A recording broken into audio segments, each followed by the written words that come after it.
Hi everyone, please subscribe to my channel. Blood Immortal Venerable. See playlist for other chapters and novels. I do not translate the novels. Credits goes to original translator and author of the novel.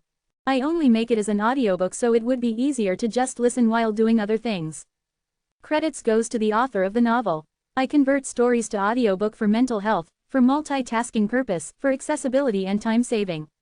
Listening to audiobook is also beneficial for people who have disability. It improves our listening skills and improve our English comprehension, vocabulary and other things. So, thank you for listening. Thank you and thank you very much for your support. Chapter 1681, A Massacre. Rumbling. Just as the Grand Supreme Lord was about to invite Pranav, the heavens of the Murphy universe began to tremble violently. The waves of vibrations naturally reached the Supreme Lords of the sacred race, who stiffened in shock. It was the first time that the vibrations of the heavens of the Murphy universe had been that intense. Therefore, it was safe to say that it was a sign that many Supreme Lords died. From there, it was easy for the Supreme Lords from the sacred race to guess what had happened to the evolutionary universe, which was right next to the Murphy universe. At that moment, the sunflower water world had been destroyed.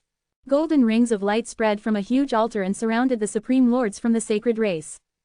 At the very top of the altar sat Supreme Lord Denzel, who was doing his best to activate his heavenly destiny. He looked nothing like the refined Supreme Lord that he was before. Not only was his golden red armor tattered and full of holes, he had also lost an arm. He wasn't the only one in bad shape though, the other Supreme Lords from the sacred race were in far worse conditions. 5 minutes were all it took for more than half of the Supreme Lords from the sacred race to be wiped out. There were just 20-odd of them left, and most of them were very weak as they stubbornly struggled around the altar. Whoosh! There was a slight noise as 4 beams of light shot from the sky. Those 4 light beams turned out to be Margaret's long vine sword, Buddha Emperor sword, grandson sword, and heavenly tooth sword. Long before Margaret was born, the celestial position had already been preparing the gods' killing sword array. Now, it was finally put to use. True to its name, the gods' killing sword array could kill even the true gods. There was no way that the Supreme Lords would survive from it. If it had been another day, the Supreme Lords of the sacred race would have gotten to escape when they had lost in battle because while the sword array formed by the 4 swords was complex, it would have been impossible to catch the Supreme Lords with Margaret's current skills. But because Wynne had performed his star sealing technique, the Supreme Lords of the sacred race ended up being trapped in the sunflower water world. Margaret considered them as living targets. The terrifyingly powerful all-conquering divine swords were ready for use, even if she herself was intimidated by their immense strength. It wasn't long before she had killed 9 Supreme Lords. Those 4 swords are coming again. Supreme Lord Denzel, help! I'll go block those 4 swords. The remaining Supreme Lords of the sacred race scrambled in fear. The 4 swords were like death itself and every time they appeared, they took the lives of 1 or 2 Supreme Lords with them. Soon enough, the 4 swords rushed to the top of the altar but the golden rings of light stopped them before they could reach it. Meanwhile, Margaret sat on top of the warship. Her eyes were icy cold as her fingers danced in the air.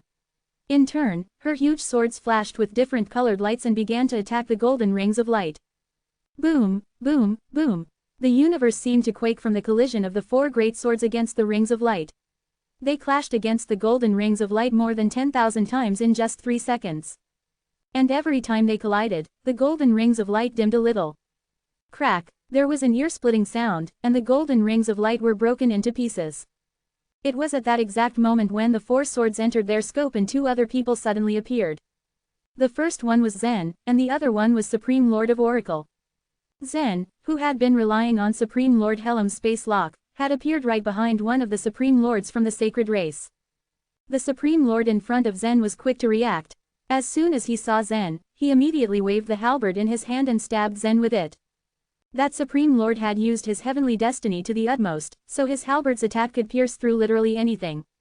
However, Zen did not dodge but instead, slammed his body against the halberd while he swung the great weighty sword in his hand.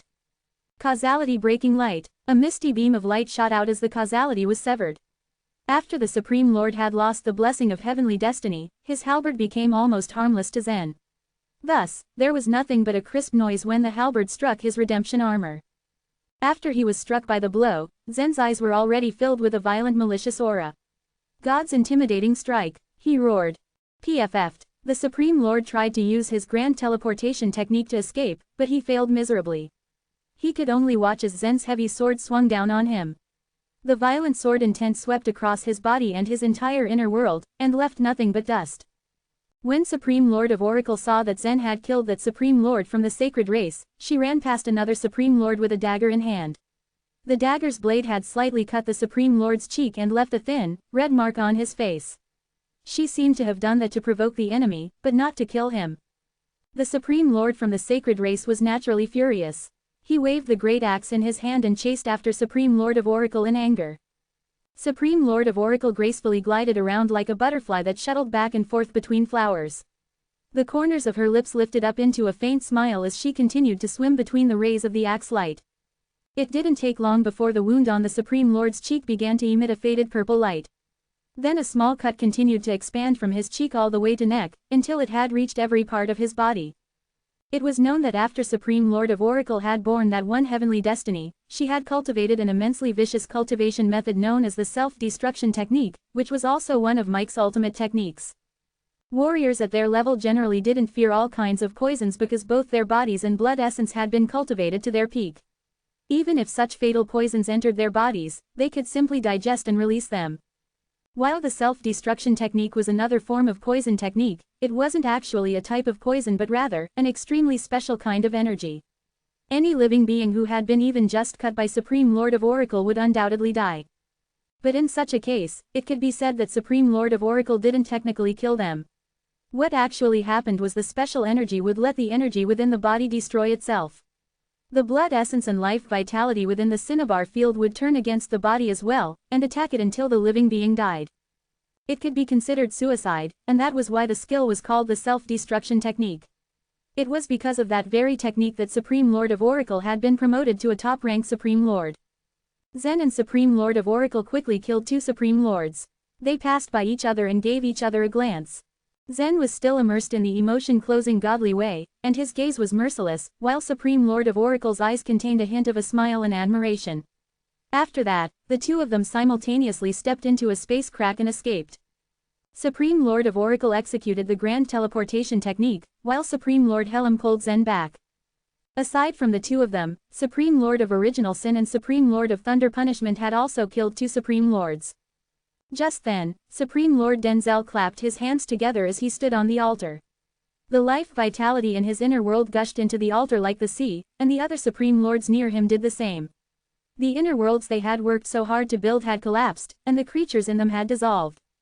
Their group of Supreme Lords came to the evolutionary universe together, but they had failed to form a powerful array. It was because the elites of their kind had stayed in the Murphy universe and they were the only ones who were here.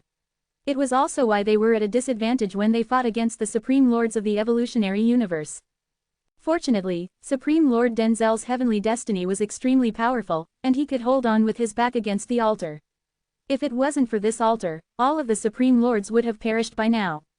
Several of them combined their efforts and poured massive amounts of life vitality into the altar. Another creature crawled out of the altar, which turned out to be a small golden monkey. The golden monkey flew towards the sky, and then a golden light shone in all directions. The golden light was as sharp as knives as it scattered in all directions at an extremely fast speed. The golden light had killed two Supreme Lords from the celestial position in the Humanity Alliance before, but it was useless to do the same as of the moment since the Supreme Lords from the evolutionary universe had escaped already. Thus, the golden light hit nothing but air. After the golden light scattered, it condensed into a golden ring of light once again and wrapped around the entire altar, which gave the Supreme Lords from the sacred race some breathing room. However, Margaret directed her four divine swords, the Long Vine Sword, the Buddha Emperor's Sword, the Grand Sun Sword, and the Heavenly Tooth Sword to appear outside the ring of light. When Supreme Lord Denzel saw those four swords again, he couldn't help the despair that flooded his heart. Chapter 1682, Pranav. The ground shook as the Supreme Lords of the evolutionary universe charged forth like a pack of wolves. On the other hand, Zen and the others joined in the fight every time the four swords broke through the golden circle of light. It only took them less than a few seconds to kill several Supreme Lords. However, the most of the people present quietly retreated when the little golden monkey appeared. They continued to repeat their attacks until Supreme Lord Denzel was exhausted, to the point that his resistance became useless. He was frozen like a statue amidst the battlefield as he watched his comrades die and everything fall around him. Soon enough, the number of Supreme Lords who surrounded the altar began to dwindle, Out of 20-odd, only 3 had remained. I don't expect to die here. This war was already unfair to begin with anyway. You only rely on that true God. Supreme Lord Denzel roared in despair. His desperate cries echoed across the sunflower water world. Then again, what else could he do? If Wynn hadn't used the star sealing technique to seal their space, the over 50 Supreme Lords wouldn't have been defeated so miserably. Alas, the sacred Supreme Lords who were imprisoned in the sunflower water world ran around in panic, but they were nothing more than moving targets. When Zen heard Supreme Lord Denzel's words, he appeared silently in front of the altar once again. At the same time, Supreme Lord of Oracle and Lavender who held on to the saint-killing spear had also emerged from the space cracks. Soon enough, the area was filled with numerous Supreme Lords from the evolutionary universe. You are so shameless to make such remarks. Your sacred race has invaded our evolutionary universe, and it is unfair to us to begin with, said Supreme Lord of Original Sin. Maha had already killed Nathan, and he would never forget that. He clearly hated the sacred race with every fiber of his being. That's right, if you're not one of us, then you're evil. Do you even want to fight us on the battle ring? Supreme Lord of Thunder Punishment sneered. It was known that the wars that broke out between the different races were more than violent and vicious. Before the sacred race had even invaded, the human race, the demon knight race, and the ogre race were already in a never-ending feud. Moreover, they could never reconcile due to their numerous conflicts. It was ironic because all those 3 races came from the evolutionary universe. But now, they were suddenly united against the alien-like sacred race. After all, the sacred race came from another universe that was completely foreign to them. In any case, all the Supreme Lords of the evolutionary universe thought that as long as they could preserve their universe, nothing was too taboo in their methods. Supreme Lord Denzel's gaze drifted to everyone as a deep smile appeared on his despairing face. There is indeed no fairness. If we die here, you all have to die with us. How could a mere evolutionary universe escape from the clutches of our sacred race? Supreme Lord Denzel believed that the Grand Supreme Lord would avenge him. In reality, he couldn't see nor feel the vengeance, which was why he resorted to making sarcastic remarks. However, even his threatening words had no effect. More and more Supreme Lords from the evolutionary universe descended down, and all of them simply looked at him without any emotions. Have you finished talking nonsense? Supreme Lord of Oracle asked flatly. A faint, purple light shone in her hand. Ha, you don't have to do anything. Supreme Lord Denzel shot back. After he waved his hand, his cinnabar field suddenly caved in. A burst of power began to condense inside of it, and then the other 2 Supreme Lords also did the same. Boom, boom, boom. It turned out that the 3 Supreme Lords used the last strand of their life vitality to detonate themselves. The strength of a Supreme Lord was enough to make the process of self-detonation more than terrifying. But since the 3 of them had already used up their energy, their self-detonation was no longer deadly to everyone present. As Supreme Lord Denzel exploded, the altar also slowly disappeared. Even the little golden monkey on top of the altar could only give a creak as it glared at the crowd. Then, it unwillingly disappeared in front of everyone's eyes as well. When a Supreme Lord died, their heavenly destiny would not disappear. Instead, it would return to the heavens in the Murphy universe. This war was the first battle between the evolutionary universe and the Murphy universe. After several years of tolerance, the members of the evolutionary universe suddenly launched an attack which quickly killed 1/3 of the sacred Supreme Lords. The entire process went by without a hitch. Only 2 Supreme Lords of evolutionary universe had died, and the head of the celestial position race hadn't even done anything. However, worry still lingered in everyone's minds. After all, the true opponent was still in the Murphy universe. When the sacred race opened up the passage to the Sighing Wall, the evolutionary universe would have to face the furious retaliation from the sacred race. No one talked about it, but it pressured them immensely. The war among Supreme Lords had already destroyed the sunflower water world into pieces, and not even a Supreme Lord could fix it. However, the universe originally had the ability to heal itself, and the sunflower water world would heal eventually. The only thing was that it was ultimately impossible for it to be fully complete again. It could only be revived as a broken Supreme World, like the Orange Sea World. Then again, it was the best result that they could hope for. The Orange Sea World had been utterly wrecked when a few Supreme Lords had fought. This time, over 100 Supreme Lords had battled in the Sunflower Water World, and if Wynn hadn't captured the sacred Supreme Lords, then more than one Sunflower Water World or even thousands of other Supreme Worlds would have been destroyed as well. In addition, there were still a great number of sacred martial artists in the evolutionary universe. However, without the support of the Supreme Lords, these sacred martial artists wouldn't be able to live long in the evolutionary universe. All sorts of talents could kill the sacred martial artists, and it was just that they still needed some time. Despite that, they should think about how to deal with the sacred race's future counterattack first. Just at this moment, Win appeared in front of everyone once again with a bitter smile on his face.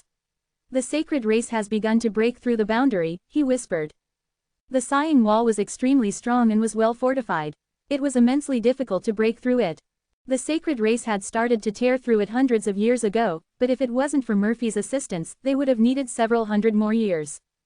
Win just used a dark star and the star sealing technique to seal the passageway.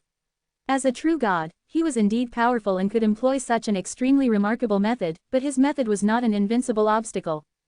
At that moment, the Grand Supreme Lord of the Sacred Race and many other Supreme Lords under his command stood in front of the sighing wall. All of them looked positively devastated. Meanwhile, the quaking of the heavens continued for a long time. After all of the sacred Supreme Lords who were headed for the evolutionary universe had already died without a single one surviving. The Supreme Lords of the Sacred Race had many sects that were also in conflict with one another, but as Supreme Lords of the same race, they were actually very close to each other. Thus, to say that the remaining living Supreme Lords of the Sacred Race were crushed upon hearing about the death of their comrades was an understatement. Just then, a young man in black floated in front of the Supreme Lords. He seemed to be fairly gentle, but his aura left a deep impression on them. Such an aura was actually a momentum, and the young man in black was one of Murphy's disciples, Pranav. All of Pranav's inheritances came from Murphy, so his momentum was very similar to that of the Grand Supreme Lord's heaven-suppressing object. However, there were still some differences between the two. Ha ha, it's just a seal formed with the help of the power of the stars.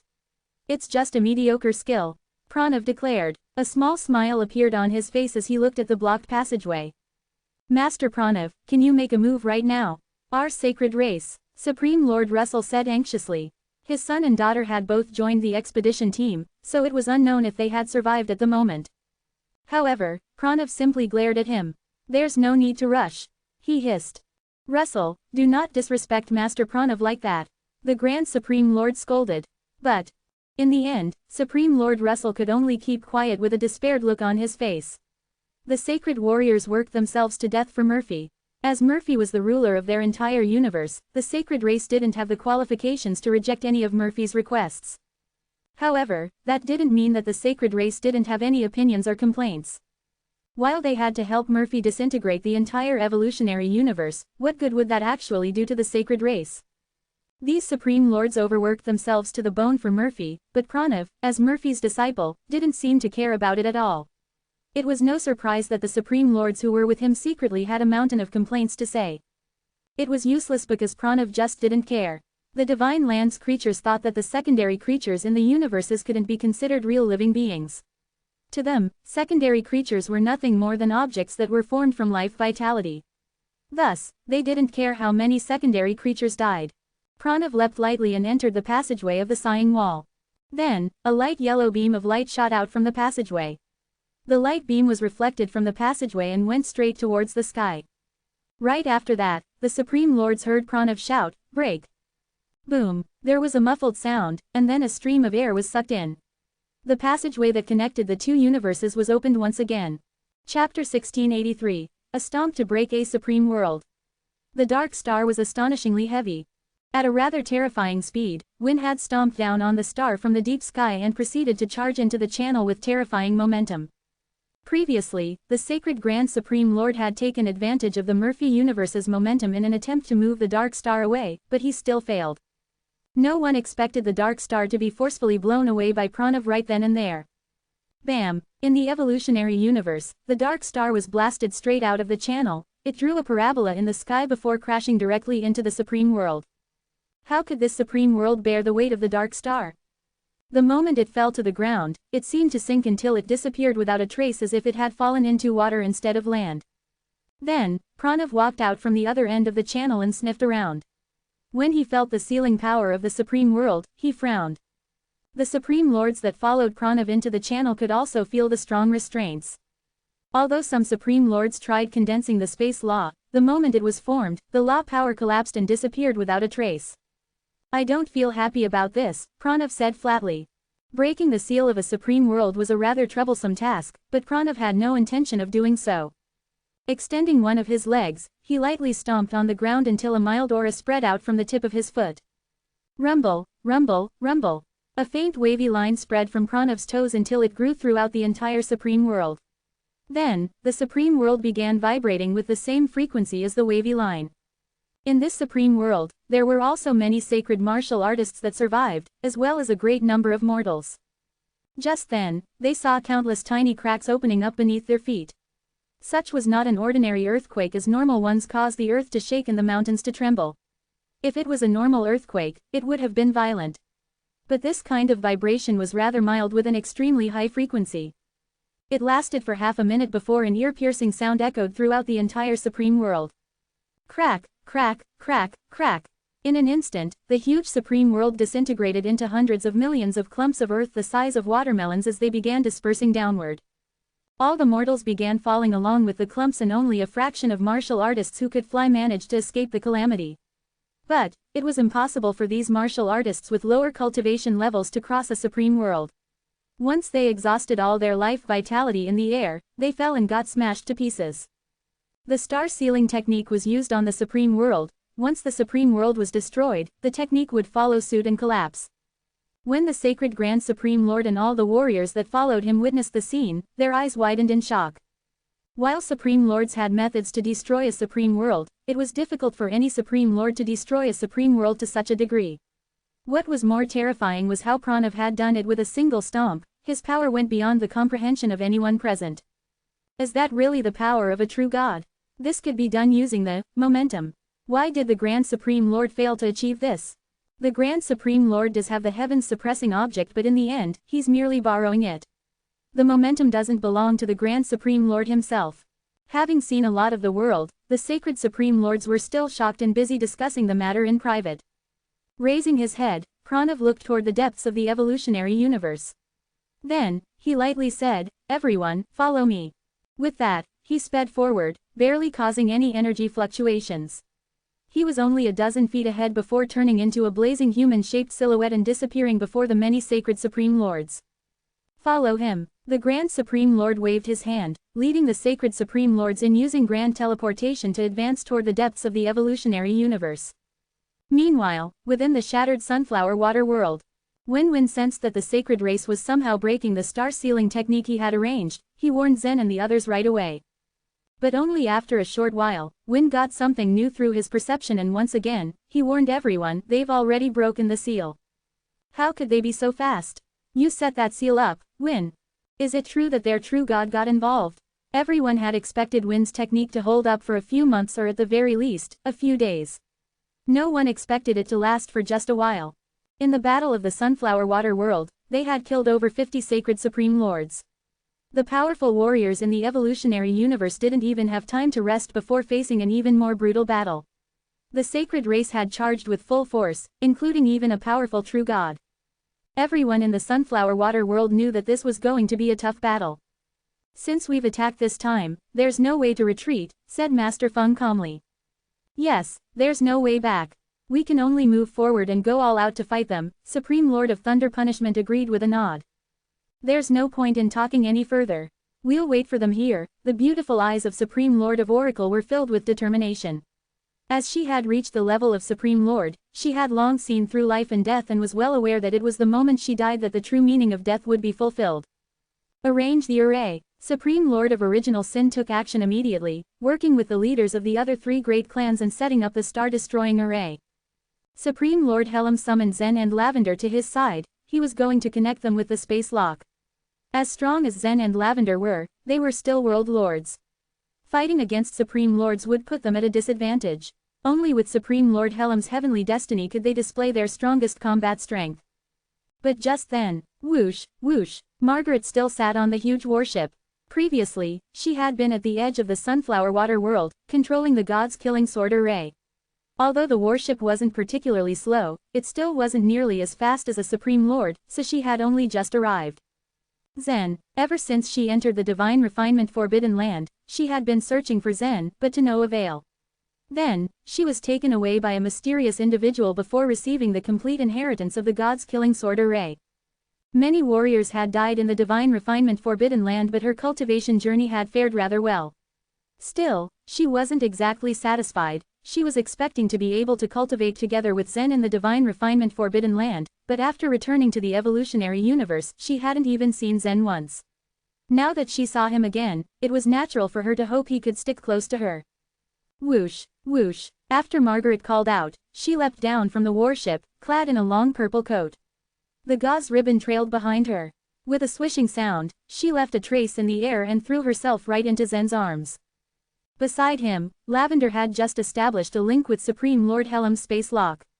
Upon seeing Zen's interaction with Margaret, her eyes suddenly flashed a deep red, releasing the malicious aura hidden within the faith energy.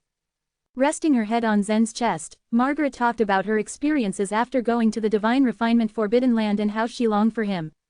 But then her gaze went past Zen's shoulder and landed on Lavender. Perhaps she had sensed the malicious aura from Lavender's eyes. Margaret's own eyes narrowed as she spoke to Lavender, sounding surprised. "Lavender, you've finally found your body." It was no secret that women were more sensitive when it came to emotions. From the moment Zen met Margaret, Lavender had always existed as a soul, so she never considered her as a rival. But now that Lavender had a complete physical body, the situation had changed. Hearing Margaret's seemingly surprised tone laced with ridicule, Zen felt a headache coming on. At such a critical time, what on earth was Margaret thinking? Just as he was about to chime in, Lavender snorted coldly and turned around, ignoring Margaret completely. With a personality far from Letitia's, Lavender was a woman of few words. While it was natural that she wasn't fond of Margaret, she wasn't going to argue with Margaret because of Zen. "All right, hurry and head back. True God might arrive here at any moment and we need you to take charge of the sword array. Once this battle ends, we'll have time to catch up." Zen gently patted Margaret's back with comforting yet persuasive words. Reluctantly, she finally let go of Zen. The thought of Zen's promise to marry her invaded her thoughts and she gave him a sweet smile before turning around and floating towards the warship. But just as she floated away, a blazing human silhouette suddenly appeared in the air. After the space law on the silhouette dissipated, a young man in black came into view. It was Pranav who rushed there first. Indifferently, he gave Margaret an indifferent glance. She assumed that the young man was some supreme lord of the human race. Immediately, Pranav's hand shot out like a bolt of lightning. With little to no effort, he grabbed Margaret's neck. Then, there was a crisp sound before he jerked Margaret's head to the side. Chapter 1684. The Hall of Holy Beings Rules. Pranav's sudden appearance stunned Zen, Lavender, and many of the Supreme Lords. After he broke Margaret's neck like it was nothing, he looked down at the martial artists below him, making the corners of his mouth curve up into a cold and indifferent smile. After carefully examining Margaret's neck, a malicious voice escaped his lips. "She looks pretty good. It's a pity to kill her like this." With that, he casually tossed her body to the ground. Zen's heart raced wildly as he saw her soft body fall like a doll. He could feel the grief pierce his body like a spear. When he was in the central region, she never hesitated to follow him all the way into the Cloud Hall. After flying to the upper world, she mastered the powerful sword arrays and searched for him in the large illusion battlefield. Even after going to the divine refinement forbidden land, she did all she could to find him. After her return, Margaret was quickly brought back to the celestial position race. Although she really wanted to look for Zen, she had to practice the gods-killing sword array before getting another chance to find him. In her heart, it was as though nothing existed in the world save for Zen. She barely even had a sense of her own self and cared for Zen wildly. This woman had chased him with all her might. But compared to how Zen treated Lavender or Letitia, he treated her with more indifference. He often neglected her and perhaps only felt responsible for what he had done to her on impulse in the past. But at this moment, seeing Margaret's neck suddenly broken like that, he could feel a sharp pain in his chest, nearly making his heart burst. Whoosh! Without enough time to vent his anger, Zen flew straight toward Margaret and held her in his arms. Her neck was completely crushed and Zen felt no trace of her life energy. He hugged her soft, limp body and felt loneliness and helplessness wash over him. Her death was so sudden, shocking everyone there. The gods-killing sword array was of great importance to the celestial position race. With her gone, who could master it? But everyone's attention was elsewhere as they fixated on the young man in black. He exuded a gentle aura. It was deceiving, as though he had no sense of violence in him.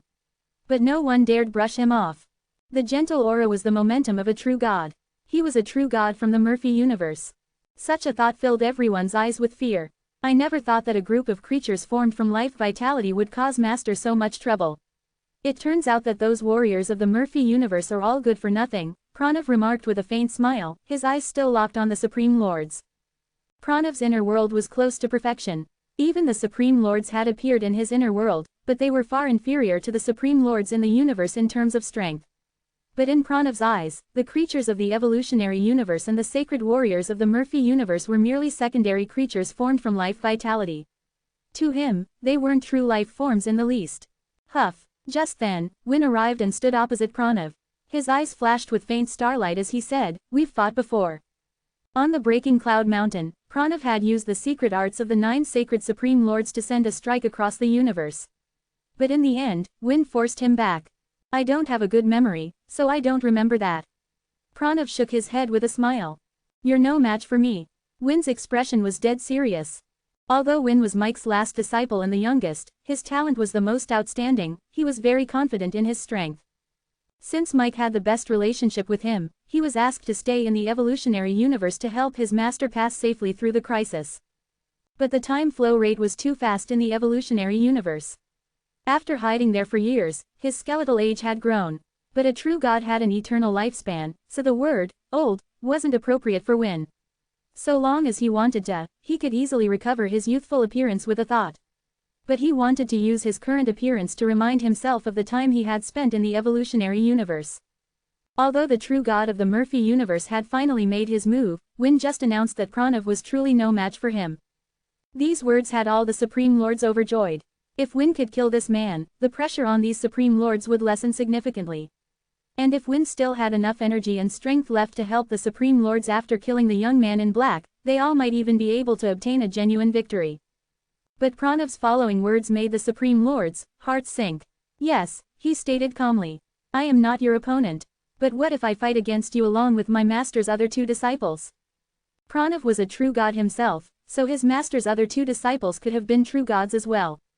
That meant that 3 true gods of the Murphy universe had been sent. The news was shocking. "This doesn't conform to the rules of the Hall of Holy Beings," Win said indignantly. "Murphy cannot do that." The Hall of Holy Beings had developed countless divine eras with a comprehensive set of rules. Even the holy beings couldn't break the rules so easily in a battle. For instance, a holy being wasn't allowed to personally attack the universe of another holy being. It was because of this rule that Murphy couldn't step into the evolutionary universe himself. Otherwise, with Murphy's strength, he could destroy the universe quickly. In this case, there was no need for him to pour much energy or time into cultivating the sacred race, and secretly allowing the sorcerer race and the demon knight to develop within the evolutionary universe. Another rule was that if the 2 universes were to fight each other, only one true god could be sent to join the battle. Mike had many disciples as well. He had only arranged for Win to stay in the universe, and even this was limited by the rule. But Pranav only chuckled. "Rules can be modified. My master has spent much effort in changing this rule.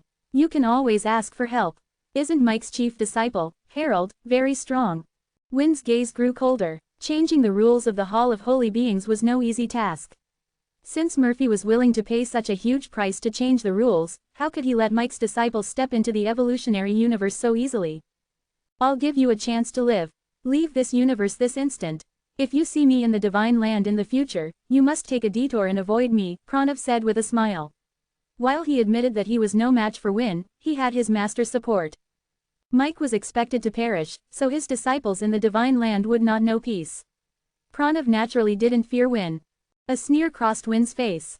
"None of my master's disciples will flinch. You needn't say so much." "That's a pity. I can only summon my fellows to kill you," said Pranav, shaking his head. If the passageway to the Sighing Wall was unblocked, the true gods could easily travel from one universe to another. But before Pranav could finish speaking, an extremely violent aura erupted from below him. As it did, a ray of golden light shot towards him while an explosion resounded in the air. "Go to perdition." Zen's entire body was covered in dazzling golden light as the Emperor's soul imprint appeared. Under the frenzied combustion of his soul power was released without reservation. Master Feng, Supreme Lord of Original Sin, Supreme Lord of Oracle, and the others were terrified. As Supreme Lords, they also had the gold fighting souls. But the soul pressure Zen emitted was rather formidable. They had only been affected by the aura, and it was that true god who was truly facing the soul pressure. "Zen, stop." Win was in shock. He didn't expect Zen to act so recklessly. It was too late for Win to stop him. Feeling Zen's aura, Pranav was rather surprised. Clearly, Zen was only a world lord. How could the power from his soul combustion put any pressure on Pranav? A true god's soul had stepped onto another higher realm. There, the soul and the godly tile had fused together. With the soul's primary divinity, such a soul far surpassed the gold-fighting soul. But Pranav only admired Zen's imposing aura. A look of disdain filled his eyes when Zen rashly charged at him. He then extended a hand towards Zen and spread his fingers. The secondary creatures are always so reckless, but your courage is commendable.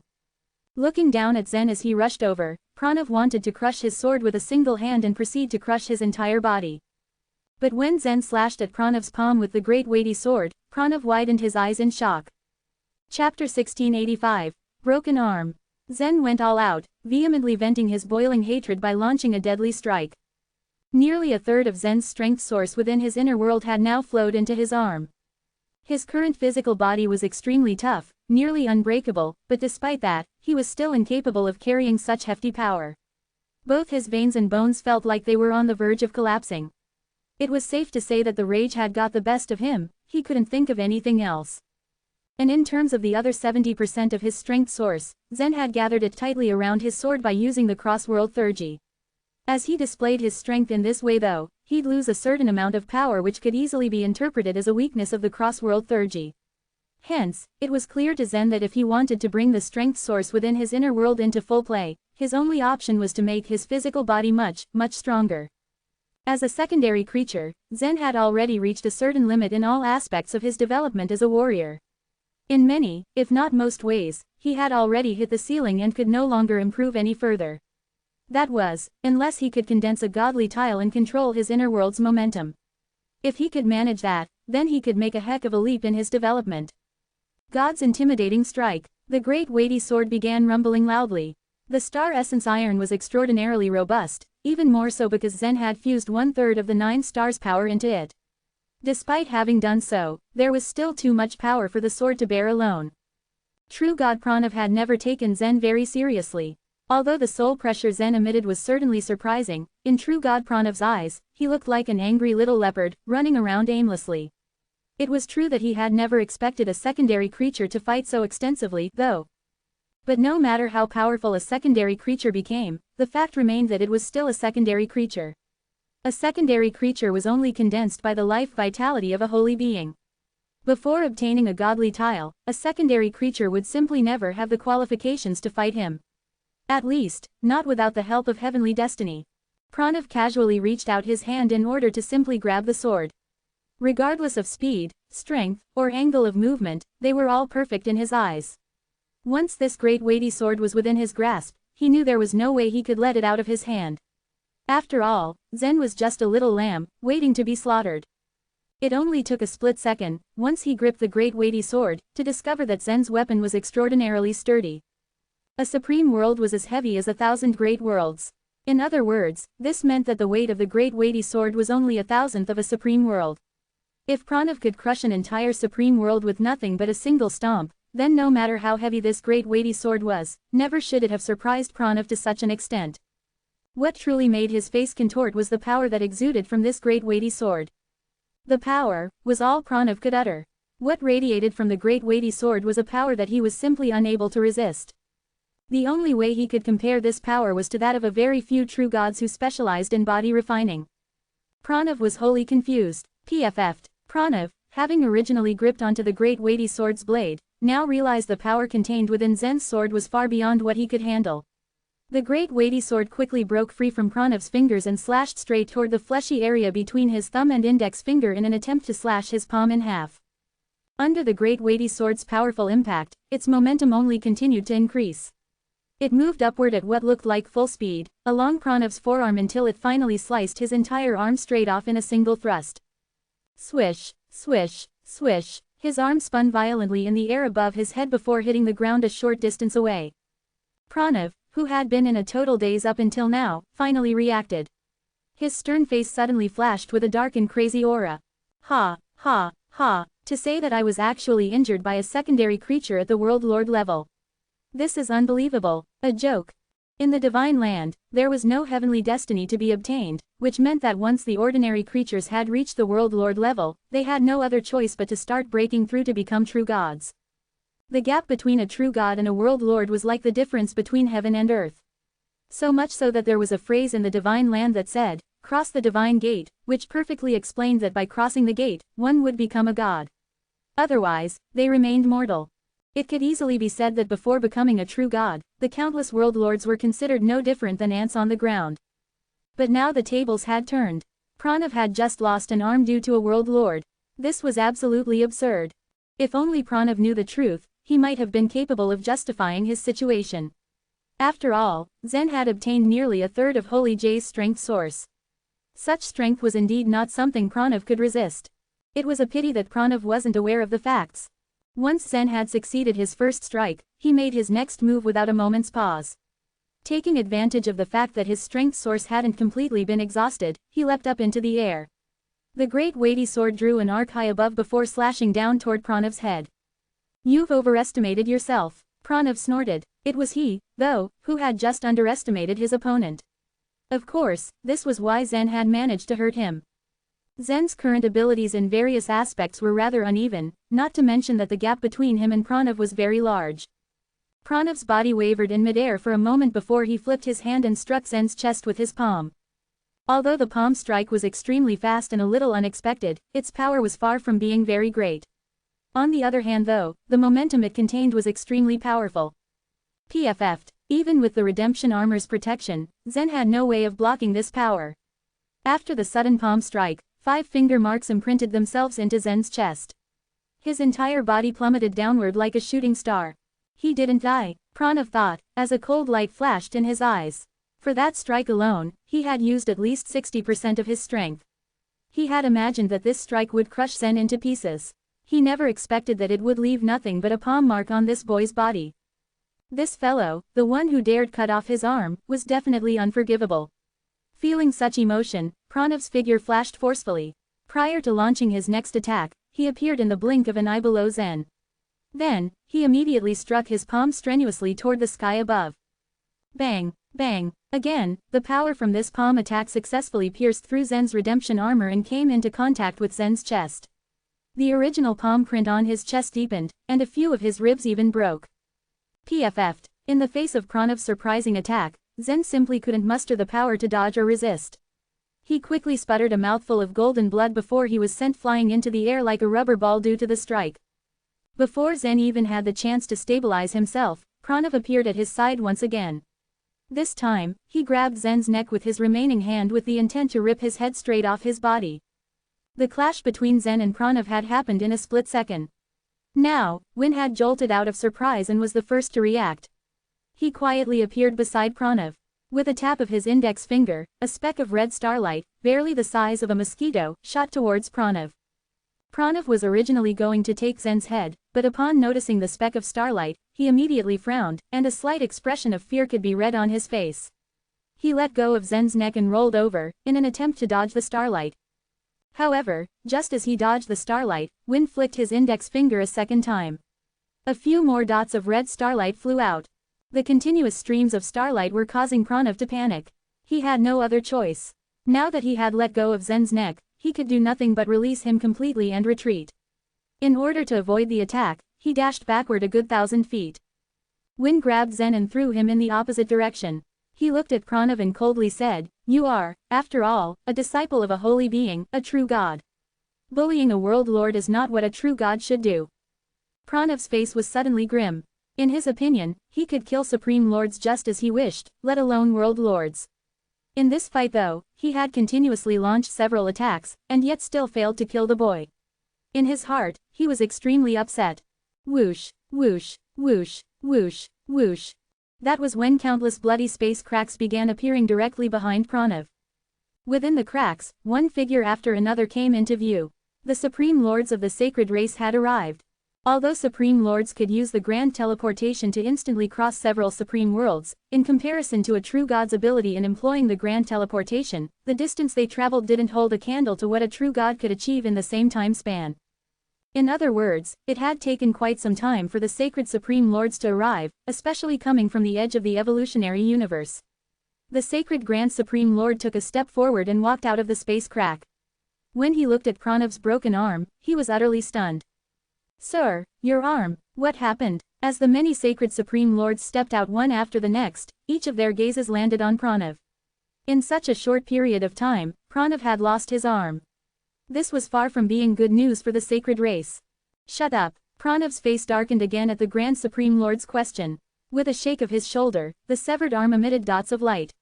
The light quickly condensed itself and formed a new arm. Despite rectifying this, the new arm was far inferior to the previous one. As he was condensing his arm, more and more Supreme Lords of the sacred race arrived at the battle area, each of them with surprise and doubt etched on their faces. Above the shattered Supreme World, the Supreme Lords of the evolutionary universe stood in confrontation with at least 100 Supreme Lords of the sacred race. Both sides knew that a fierce battle awaited them. All they could do now was examine one another, looking each other up and down. Chapter 1686, Wishing Spell. Wind carefully handled Zen, bracing himself to toss him down to Lavender. Lavender flew a few more feet and once she was in the right position caught Zen in her arms. She flew a little further down to land gracefully on a sturdy boulder. Her face contorted in grief for her man, who groaned weakly in her grasp. Zen had been heavily injured, and she wasn't sure what they could do to help alleviate some of his pain. The fact he had to be thrown into her arms hadn't helped, and she was sure of that. Lavender knew just who was to blame for this terrible mess. A rush of irritation and hatred lanced through her core at the thought of Margaret. Despite the fact her neck had been snapped, she was still causing trouble for Zen.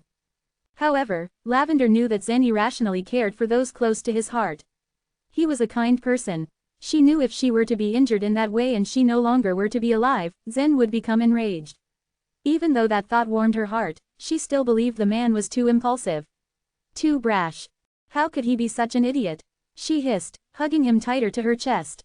Her voice had been low so as not to disturb Zen, but he shifted as if he had heard her. She attempted to blink the tears from her eyes to no avail as she looked over his injury. He'd fought valiantly and for that she admired him, but her worry was stronger than her admiration. His chest was bloodied and slightly sunken in, his breathing ragged and labored. Zen had only been struck by Pranav twice. However, the seemingly unremarkable palm strikes had caused insurmountable damage to his chest. Ever since their return from the divine refinement Forbidden Land, it was the first time Zen had been injured. It had come as a shock to them all. Lavender could see the energy from Pranav's attack lingering in the wound. It was like a festering sore, attempting to corrode and infect his entire body. Zen was incredibly lucky to be the person he was. His physique was unique in that it naturally produced the primordial energy. Primordial energy was more commonly referred to as the warm current, and the gentle glow of the current was nearly surrounding Zen. The warm currents were like leeches, trying to overpower the energy and then attempt to siphon it from his body. However, Pranav's energy was nearly too much for the warm currents. It was domineering and could easily bat away the primordial energy. Fortunately, Zen was a natural conductor for the warm currents. They had accumulated a decent amount inside his body, and naturally worked against the energy trying to eat away at him. Lavender watched with wide eyes as new currents would automatically counteract the energy from Pranav's attack. They worked to heal what they could, and finally were able to defeat the remaining darkness from the wound. The body in her arms sucked in a sharp breath, and then went into spasm. A large mouthful of blood, shining gold in the daylight, was spat out onto the rock at her feet. Zen was panting and slowly opened his eyes. When he realized where he was, he began to struggle from Lavender's grip. She held on tightly. "You need to be careful. Your recklessness caused this injury. You don't need to cause any more damage." She could see the pure hatred in his eyes, but also the resolve. "You are no match for him at this moment," she said. Her hold on him tightened as if she expected him to bolt. Although Zen was extremely powerful and his strength outmatched that of many warriors, this was an entirely different situation. He could defeat any Supreme Lord as they had no real way of defending themselves against him. Pranav was not a Supreme Lord though. Pranav happened to be a true god, a being never so easily defeated. They'd just experienced what would happen to them in various unprepared battles. It was ludicrous for Zen to even consider challenging him again in this state. Despite Lavender's warning, the look of determination did not lessen from Zen's face. She knew there would be no dissuading him. Sighing, Lavender set him carefully on his feet and took his hands in hers. "We need to have a plan if we're going to do this. They will be fighting soon, and we can plan to launch an attack then. Zen assessed the woman before him, the sincerity of her words calming him. He knew she cared for him, but to see it was moving. He nodded, deciding Lavender was right. If he rushed in now to battle Pranav unprepared, he'd certainly be killed. Win might have been able to save him this time, but there was no guarantee he'd be able to do so again. His impulsive actions could cause Win and the Supreme Lords to fall into terrible circumstances. Zen certainly didn't want the whole of the evolutionary universe to suffer for a mistake on his part. As Zen considered the situation, he realized there was a chance. With the aid of Supreme Lord Lester, he could bring back Margaret. That was only if Supreme Lord Lester was still alive and could perform the heavenly destiny of revival. He was standing there for a long while, lost in his thoughts when he felt someone's eyes on him. Lavender was watching him expectantly, a brow raised in question. Zen nodded at her once more, squeezing her hands in reassurance. He opened his mouth to relay his thoughts when an explosion thundered through the world. Following the sound was an epic shock wave, knocking them off their feet. It seemed the battle had already begun. They all turned their gazes to the sky. The Grand Supreme Lord had led the Sacred Supreme Lords to this area for battle, instructing them to assemble all manners of weapons. Win just happened to be a meticulous person as well. After learning just how powerful Pranav's reinforcements were, he knew that their evolutionary universe was weaker by comparison. He had tried his best to prevent the sacred race from assembling their arrays. Anything to hinder the inevitable. It was precisely why he had taken action first. The leader of the Celestial Position race and the Supreme Lords had understood that acting first was the best option as well. Zen and Lavender watched in awe as the Supreme Lords readied themselves, and then let loose every weapon they had. There was no star sealing technique to seal the Sacred Supreme Lords, space, no protection from the onslaught of attacks. After an attack, either side would keep their distance from one another. They didn't need to be close to the other to do damage. Crack, the harrowing sound echoed through the sky. It was the space law cracking apart. They watched as fissures opened up in the sky above the battle. Those fighting in the sky must have not expected the outcome before, so they all started to flee. As many Supreme Lords escaped across the sky, others teleported to adjoining worlds. Those that were left continued to fight, using all manners of strange abilities and superior strength. All around them more and more heavenly destinies were released. A rumble rolled across the sky. The earth below the sky was quivering. It had only lasted less than 30 seconds, but the battle had resulted in the death of 8 Supreme Lords. They had been the ones that were unable to teleport in time. 5 of the dead were Sacred Supreme Lords, the other 3 belonged to different races. 1 human and the other 2 ogres. The deaths were a result of the sacred race being attacked off guard thanks to Win's forethought. It was the only explanation for how easily they had perished. Across the sky it was a tangled melee among the Supreme Lords. To the eyes of the mortals below, it looked to be a free-for-all among the most powerful in the universe. Zen stared at the sky, searching. His gaze finally landed on his target in the battle zone. He stood behind the chaos, the great weighty sword loosely held in his hand. There were 5 shallow finger imprints on the broad blade of the sword. They had been left there by Pranav when he grabbed it with just his hand. Zen's understanding of a true god was rough at best, but the power of Pranav far exceeded his expectation. He wondered what other surprises the true god had up his sleeve. Glancing over to his left, Zen saw Win surrounded by oval-shaped stars. Win stood at the center of the stars as they revolved around him. Sharp light emanated from the middle of the stars and extended out into points as if they were long spears. He was readying for a fight. Pranav summoned 5 eyeballs around himself, each the size of a fist and of different colors. They represented the 5 elements godly way: silver for metal, green for wood, blue for water, red for fire, and brown for earth. All were refined from the eyeballs of a 5-colored peacock. Zen had never laid eyes on such a weapon before. Each time the eyes met the other's gaze, a beam of 5-colored light would fly towards Win. However, Win was faster and able to dodge each time. He had been correct. Pranav, although incredibly powerful, was no match for Win.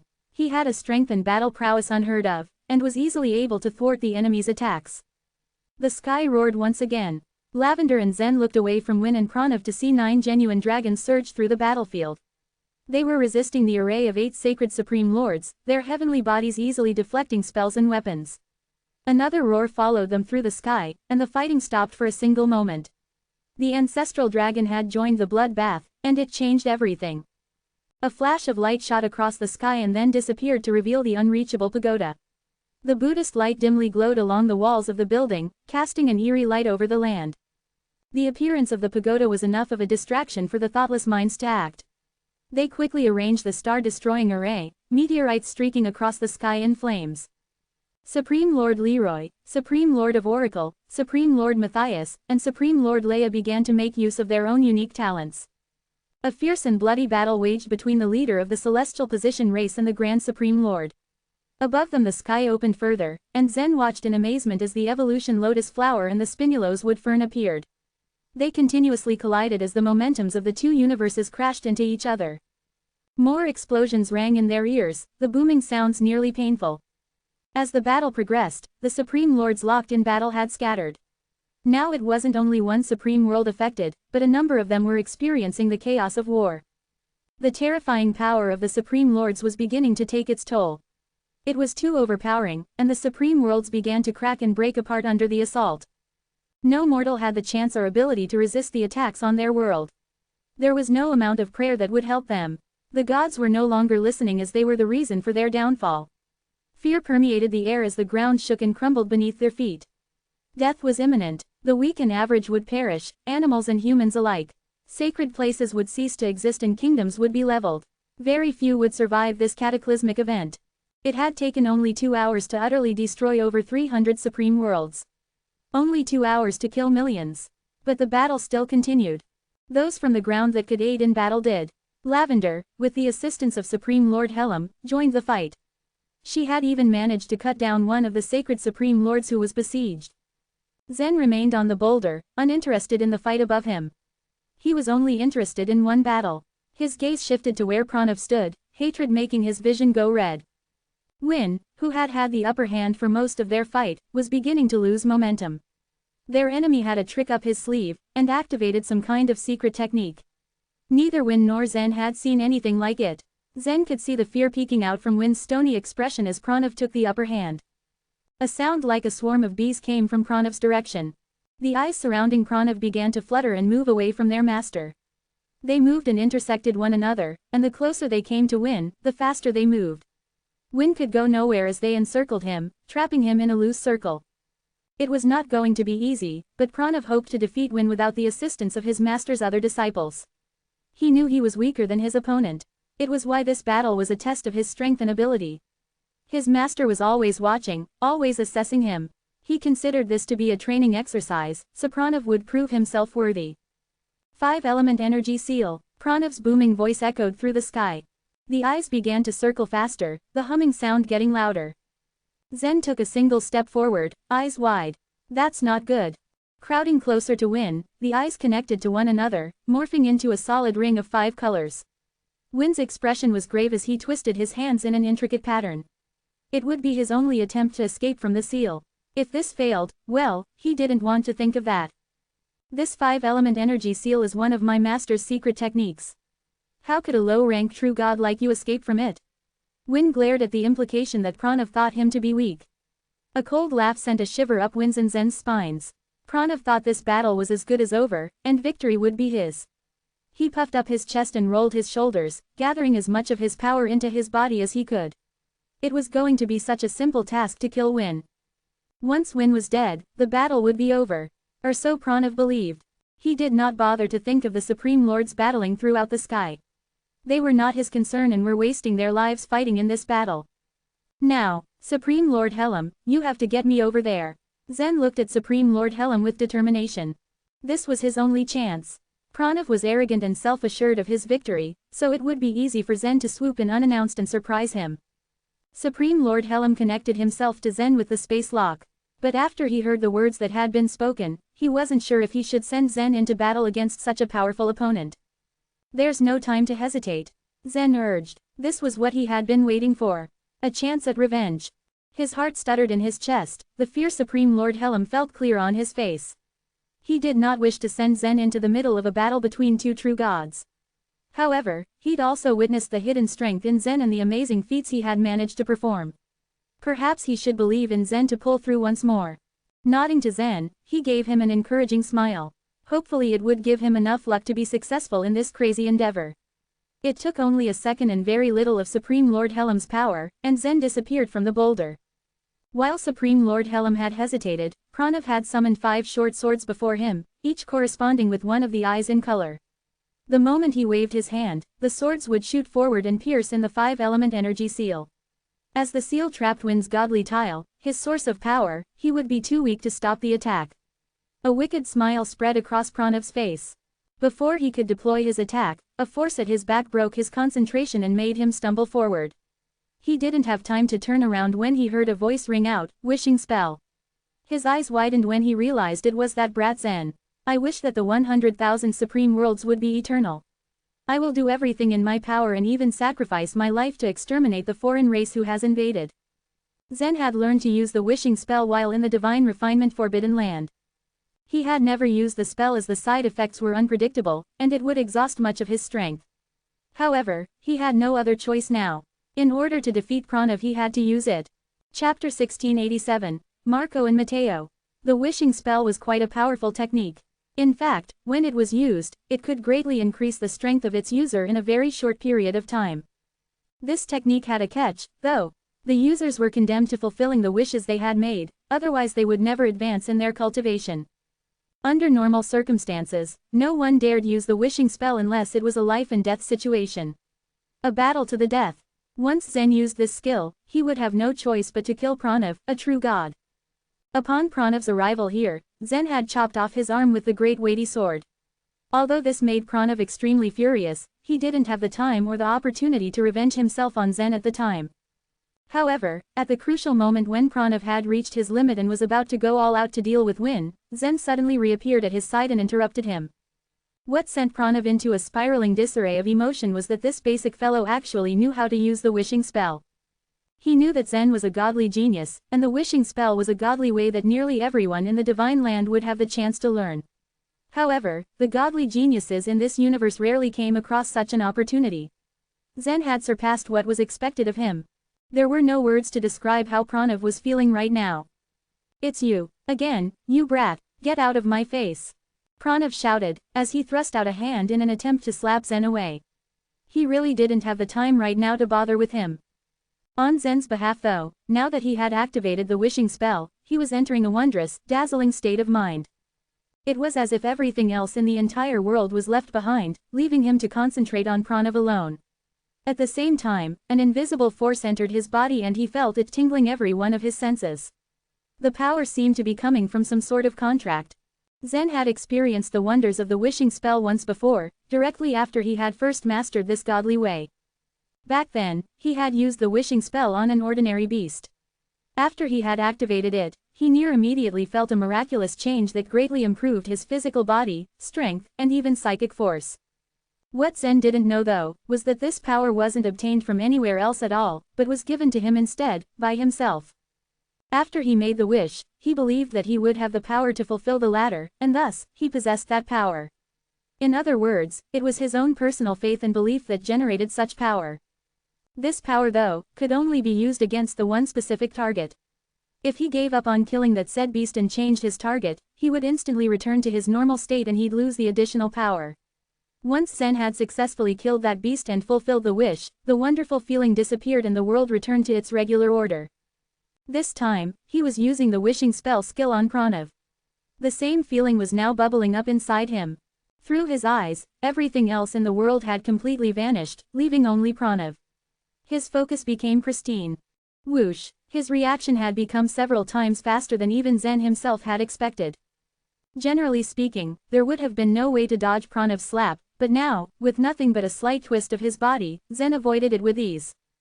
God's intimidating strike. As all the distracting thoughts in Zen's mind vanished, his God's intimidating strike became sharper, and with purer power. Pranav had previously been victim of Zen's sword attack and paid the price of an arm. He knew that this world lord's cultivation level was inferior to his, but despite this, he didn't dare take a second sword attack head-on. He was taking this battle very seriously.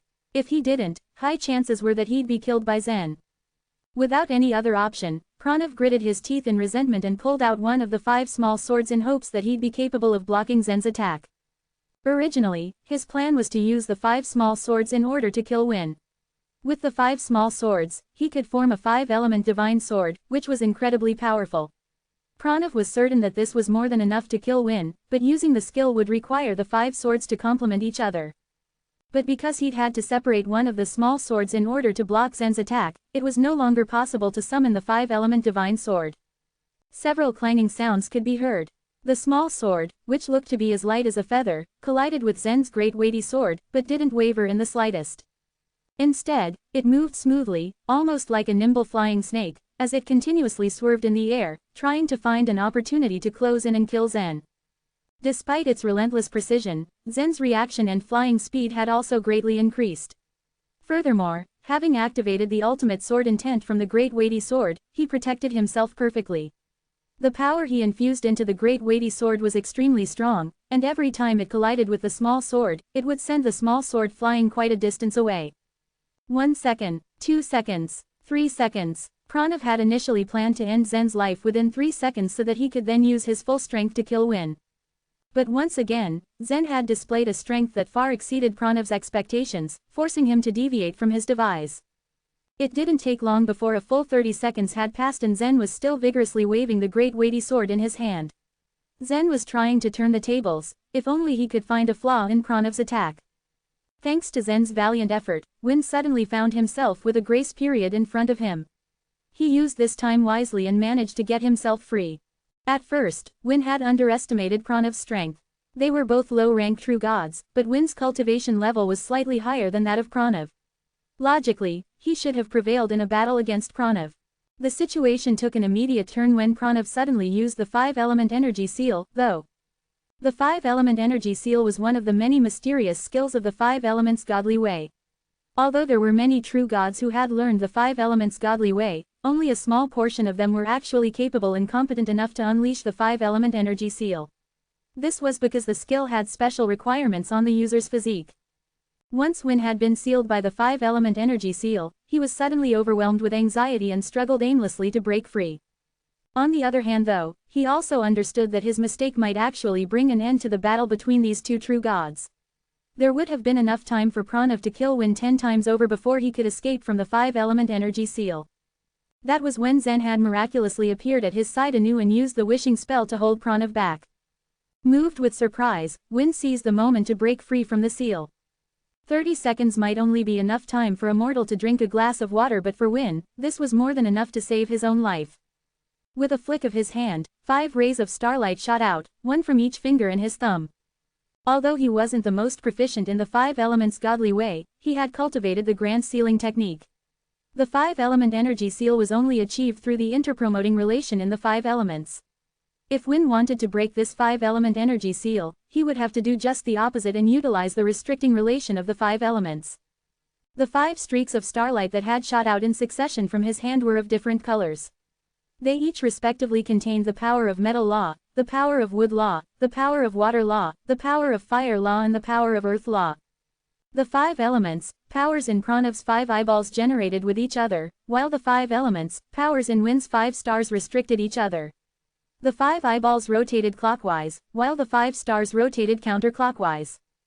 Crack, crack, crack. As the 5 stars spun simultaneously and approached, they ultimately collided directly with the 5 eyeballs. Metal produced water and fire melted metal, thus the fire law star collided with the metal law eyeball. Water nourished wood and earth absorbed water, thus the earth law star collided with the water law eyeball. Wood fed fire and metal chopped wood, thus the metal law star collided with wood law eyeball. With his clever use of the mutual promotion and restraint between the 5 elements, Win successfully disengaged the 5-element energy seal. It only took him 27 seconds to unravel the seal.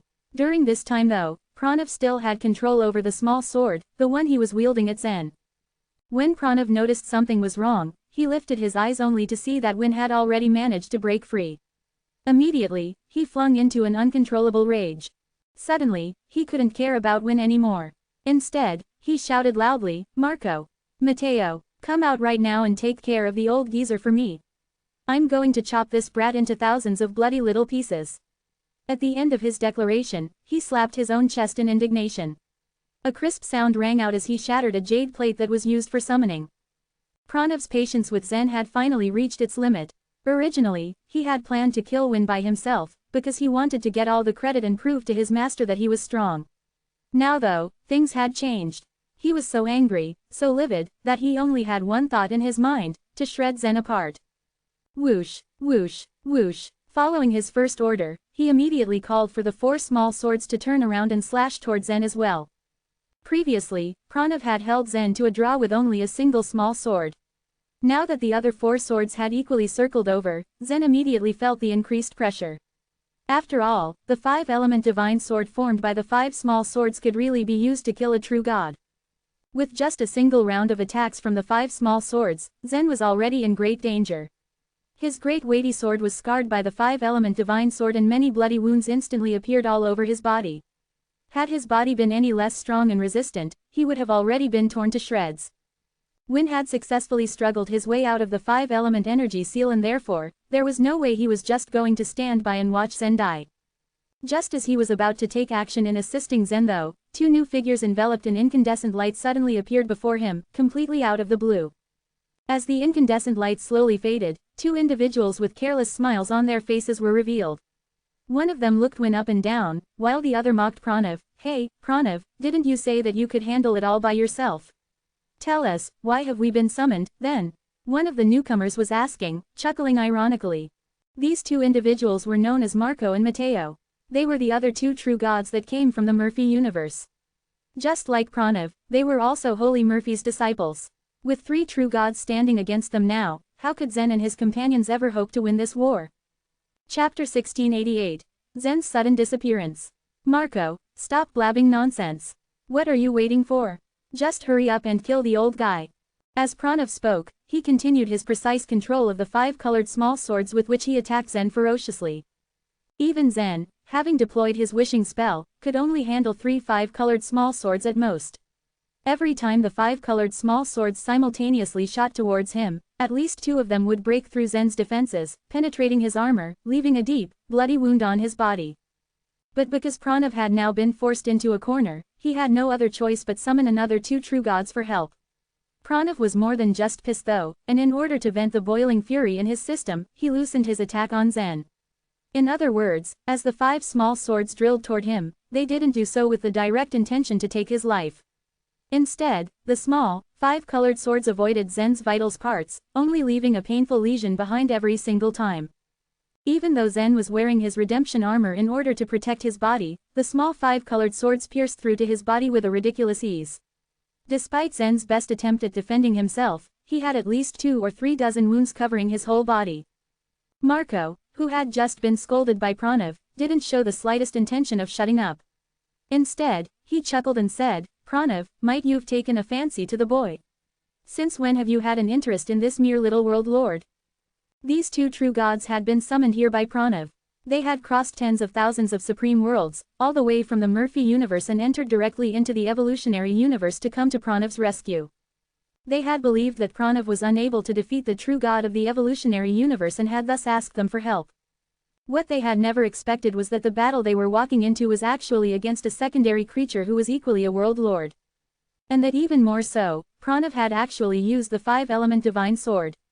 The only explanations they could think of for using the 5-element divine sword against a world lord was either Pranav was completely out of his mind or he had developed a liking for that world lord. Other than that, the 2 of them couldn't think of any other plausible reason. However, once Marco had had the opportunity to observe the fight for a moment, his eyes revealed a hint of surprise. This world lord actually looks like he has some ability. Did I just see him successfully block 3 small swords from Pranav? The 5-element divine sword was Pranav's unique technique. Both Marco and Matteo were extremely wary of the latter. Neither of them had ever imagined that a single secondary creature in the evolutionary universe could resist a true god's unique technique. Even less coming from someone with nothing but a world lord cultivation level. There were no words. This was truly incredible. The kid isn't weak whatsoever. Oh, and the kid even employed the wishing spell. I wonder how much he hates you, Pranav. Stop messing around with him, will you? Just kill the boy. Marco actually seemed to enjoy watching the fight as he continually offered his unpopular commentary. In comparison to Marco, Matteo didn't say much at all. He and Marco had entered the evolutionary universe together, but he was making himself useful and had already started to fight with Win. Matteo was Marco and Pranav's senior fellow apprentice. He was the strongest out of the 3 true gods, and at this moment, he wasn't at anywhere near a disadvantage. If Marco were to join in on the battle, Win would probably be defeated in an instant. However, Marco, who was still busy nagging Pranav, didn't appear to have any intention in making his first move. Instead, he watched with interest as Pranav attacked Zen with his 5 small swords. In the evolutionary universe, many others still paid silent attention to the ongoing battle. Deep in the divine land, a dense mist was hanging motionlessly in the air. From the patches of thick fog, a corner of a jade building could only vaguely be seen. Suddenly, an angry voice resounded, "Murphy!" It shouted, "3 true gods have been sent out for the war of the 2 universes. Do you dare break the rules?" As the voice echoed in the air, it seemed to contain a special kind of magic that enabled the voice to linger in one's ear. Even after a long period of time, the voice didn't dissipate but continued ringing tirelessly in one's head. After a long while, another voice rang out in reply, "So what?" It asked, "This is the new rule that has been set up by the Hall of Holy Beings." "Ha ha, you can do that too. The rules of the Hall of Holy Beings cannot be violated. Murphy's actions are not against the rules," a third voice was quick to answer. "But if rules can be changed at random, wouldn't it be too reckless? This rule that was set 3,000 divine eras ago is changed right now, at this critical moment. It is indeed completely unfair. If you have the ability, then you too can also change the rules on the stone tablets yourself." Numerous voices sounded out, interrupting one another as they argued. As they quarreled back and forth endlessly, an even more majestic voice sounded above theirs. The voice contained an irresistible aura as it spoke and said, "Stop arguing. The rules of the Hall of Holy Beings are not violated, and no one has the right to criticize Murphy. Have you forgotten the original intent for creating the Hall of Holy Beings?" As this dignified voice was heard, everyone else quickly fell silent. A few of the Holy Being were actually quite sympathetic to what had happened to Mike. With a Holy Being's power, anyone was able to destroy Mike's inner world easily, which, of course, was the evolutionary universe. But the rules of the Hall of Holy Beings stated that it was forbidden for a Holy Being to destroy the inner world of another Holy Being. Without such a rule, the war between Holy Beings would fall into a viscous cycle. The final result, at best, would be both sides suffering great losses. However, a Holy Being had the permission to start a war between 2 universes. A Holy Being could make the secondary creatures within their inner world invade the inner world of another Holy Being. But they too had to follow a set of very strict rules. A Holy Being was only allowed to send one true god in to help with a war, and the true god could only be of low rank. Once Mike escaped, with severe wounds of course, he had made full preparations.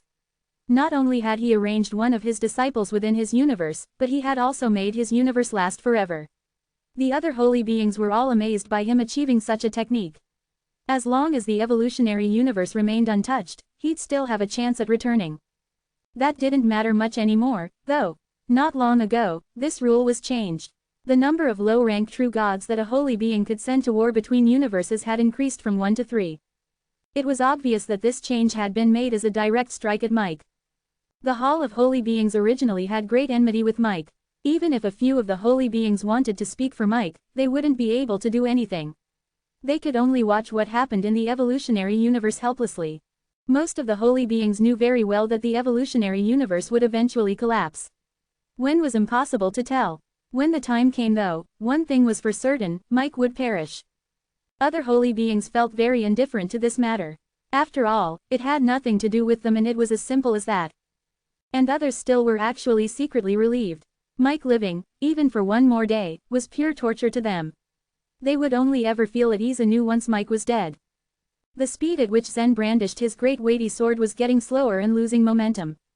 Pranav's small 5-colored swords were too sharp, and his attacker was too quick. Beneath the continuous stabbing, Zen was losing more and more of his blood. In the face of a true god, all of Zen's methods were rendered absolutely useless. He had once employed the 8 smoky melodies, but it was now impossible for him to dodge these sharp small swords.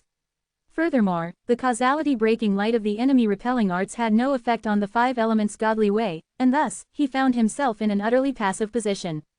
All Zen felt he could do now was to leave himself at the mercy of Pranav. Worse, the sudden appearance of the 2 true gods caused Zen's heart to sink way down into his depths. Win was feeling nearly the same way as Zen. If it was just for dealing with Pranav alone, the evolutionary universe would have been capable of contending against the Murphy universe, and their chances of winning would have been quite high. However, Murphy had actually sent out 3 true gods to fight the war. This placed the Murphy universe in an invincible position. Aren't you going to end that kid's life? Marco chimed back in. Is it really that rewarding to torture a small, helpless world lord? Pranav, I never expected you to have such a nasty hobby. Although Marco had come to help the Murphy universe, he didn't have any plans of physically taking action. So much so that there were even a few sacred supreme lords that died not too far off, and he still ignored them, continuing to nag at Pranav instead. Shut your stinking mouth, Pranav reprimanded with fury. He was also beginning to feel that the war was coming to an end. His figure flashed and in the blink of an eye, he appeared above Zen's head. At that moment, the power of Zen's 9 divine stars had almost completely been exhausted. There was nearly nothing left at all. Even though he had exerted the wishing spell, he didn't have the strength to counterattack once again. Now, he was struggling even more to keep control of the great weighty sword. He mechanically brandished his great weighty sword forward. These weak strikes didn't muster the slightest ounce of power. Pranav simply extended his hand and tapped lightly on the great weighty sword. Zen's sword was flung hundreds of feet away and there was nothing he could do about it. Give up, boy, your performance really impressed me. You don't even have the heavenly destiny, and yet you managed to cut off one of my arms, Pranav said flatly. What, this brat cut off your arm? Marco, who was standing to the side and watching, was also stunned. Pranav ignored Marco and continued speaking to Zen in a condescending tone. You're a secondary creature, thus you're born with a lowly life. You're doomed to being restricted by the heavens. No matter how talented you are, how strong your willpower is, the only thing you'll chase after in your entire life is nothing but a joke in my eyes.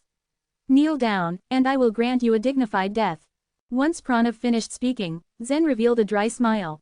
Upon Zen's eerie smile, Pranav was overwhelmed with a strange feeling, one that made his heart pound. Clearly this world lord was already in a bad position. What could he be trying to say with such an expression on his face now? Are you qualified to grant me with my death? Zen asked. And once these words escaped his mouth, Zen suddenly disappeared, vanishing completely like a miracle, right before Pranav's and the other true god's eyes. Chapter 1689, Internal Dissension. Zen, in order to escape into the fairy palace, had used the mountain token. It was his last resort. On the record, Zen mainly had 3 methods of escaping. The first method was the grand teleportation technique. However, it would be useless to apply the grand teleportation technique in front of a true god. Everyone at Pranav's level would easily block off Zen's space law, and even if he successfully used the grand teleportation technique, he could only travel 1,000 miles at most. He wouldn't be able to escape even from a supreme lord at such distance, let alone get rid of a true god. The second method of escape was to use the teleportation token, which was essentially a heavenly destiny. This heavenly destiny could create a space for Zen, allowing him to freely teleport to any supreme world in the universe. But despite the advantage, the speed he would use for the teleportation token was much slower than that of the grand teleportation technique. If things came to worst, he might be intercepted by his opponent before he could even formulate the space channel. The third method of escape was to activate the mountain token, which was a projection of the fairy palace's entrance.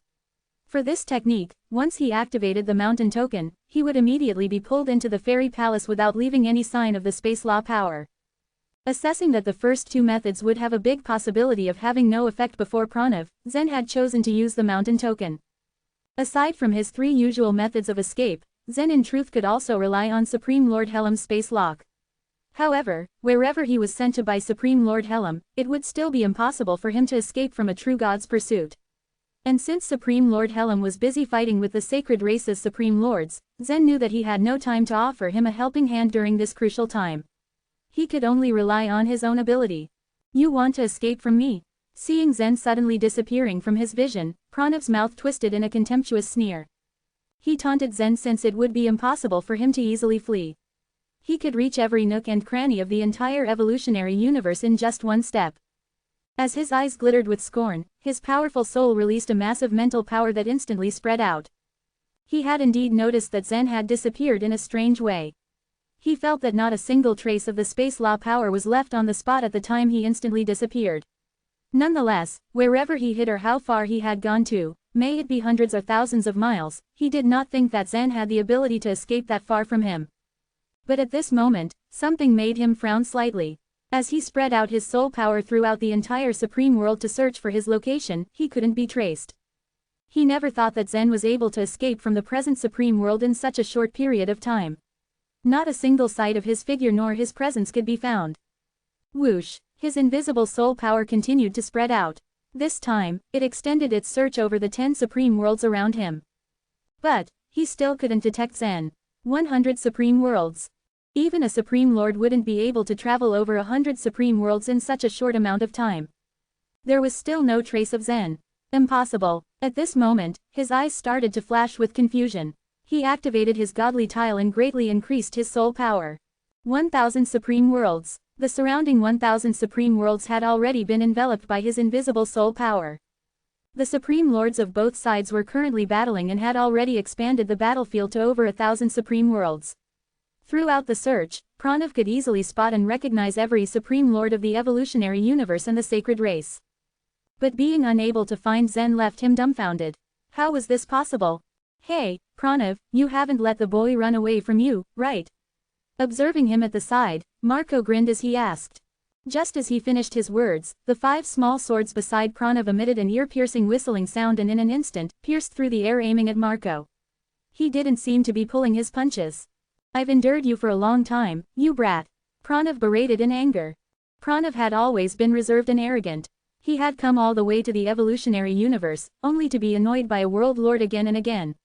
He was already in an extremely bad mood, but yet, Marco dared to make fun of him.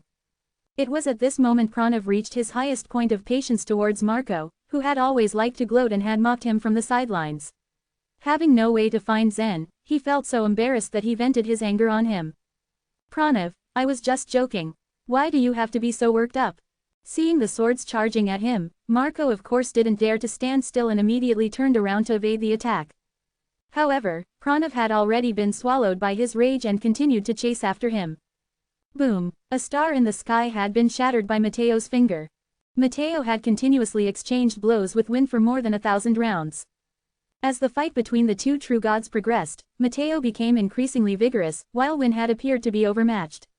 Win could only escape into the deep space and had to use the star power to constantly obstruct Mateo's attack.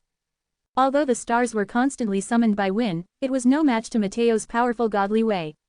Just as the stars were about to hit Mateo, he would simply shatter them all. Throughout the fight, he had already extinguished hundreds of stars. What's wrong? Amidst the fight with Win, Mateo still spared the time to take note of what was happening below. He was surprised to discover that Pranav and Marco were battling against each other. Both of you, stop right now. Mateo was considered to be the strongest among the 3 of them. He usually spoke very little, but had the highest authority. Right when he gave the order, Pranav immediately stopped his attack. He tried to defend himself. It was Marco. I know, Marco, stop being mischievous now. Otherwise, I will report your silliness to Master. Help Pranav and deal with the Supreme Lords of the evolutionary universe before things go wrong, Mateo instructed. There was a massive gap in cultivation between a Supreme Lord and a true God. With a godly tile, a true god's physical body, soul, and life vitality were far beyond what a Supreme Lord could compare to.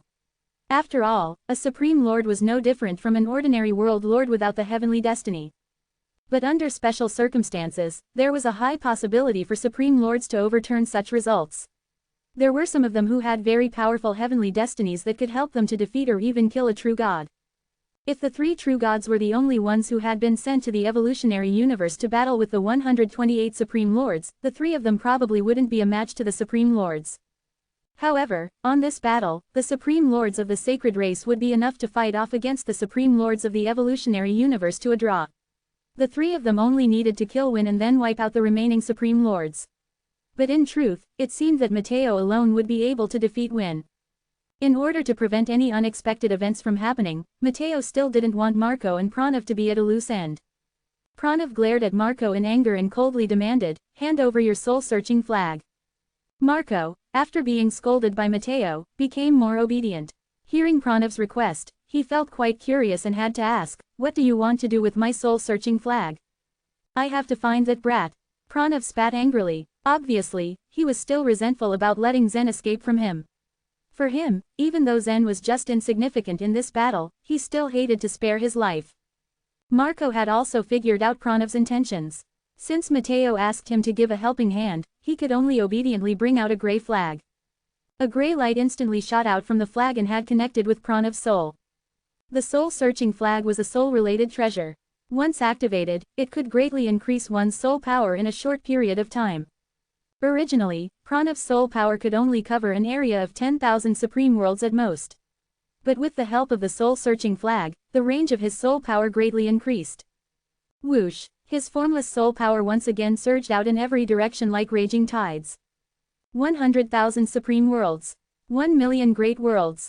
The endless deep space. The entire evolutionary universe had been completely covered by his soul power. From Pranav's point of view, it would be impossible for Zen to escape from the evolutionary universe. After scanning every corner of the entire evolutionary universe, he was completely caught in a surprise as the perplexed expression on his face became more and more obvious. He couldn't find even a tiny hint of Zen's figure. How was it? Did you find him? Marco, who was sulking on the side, asked. He always felt that Pranav was too serious and often wasted his time on meaningless matters. Was there any good in trying to kill an insignificant world lord? No, I can't find him. Pranav breathed a deep sigh. Zen's sudden disappearance had already exceeded the scope of his understanding. This is really weird. Just forget it. After we destroy this universe, the heavens will collapse. All the living creatures in this universe will surely disintegrate and die automatically. That boy will definitely not be able to escape. Marco didn't have a way to figure it out as well but could only try to comfort him.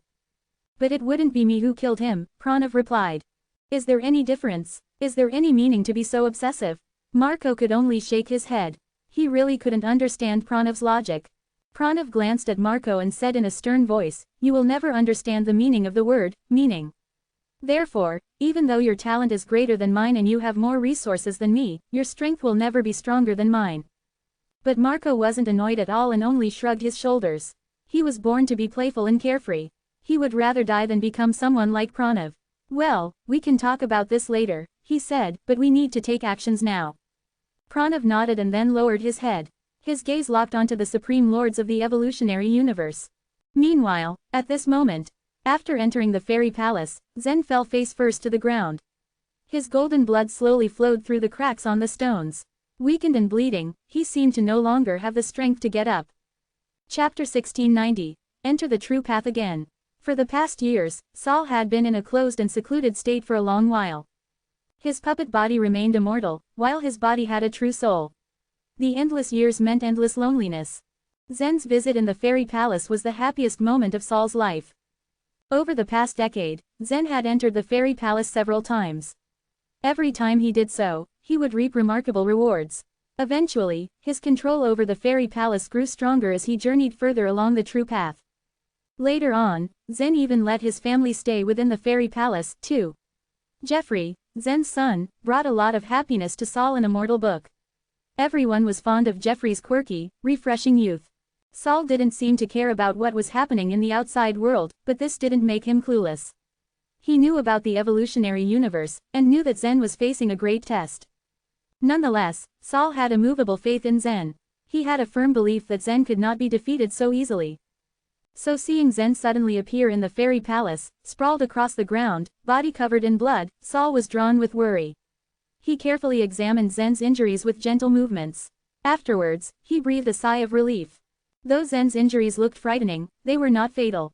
As he was a world lord, only his soul and cinnabar field were critical points to look at. As long as these two weren't in too much damage, they could recover quite fast. Moreover, Zen's physique was already extraordinary compared to others. He was rapidly recovering, like nothing had happened. The currents in his body met the wounds all over Zen's body. Some of the wounds were deep and went through a few of his internal organs. But as the currents moved at high speed, new pieces of flesh formed along the wounds to heal his body completely. Not long after, Zen's eyes fluttered as he regained consciousness. The moment he opened his eyes, a sharp light flashed and he turned over to get up. Puff, puff, puff. His body resembled a deflated rubber ball, and several blood streams were shot out from his body as he activated his power.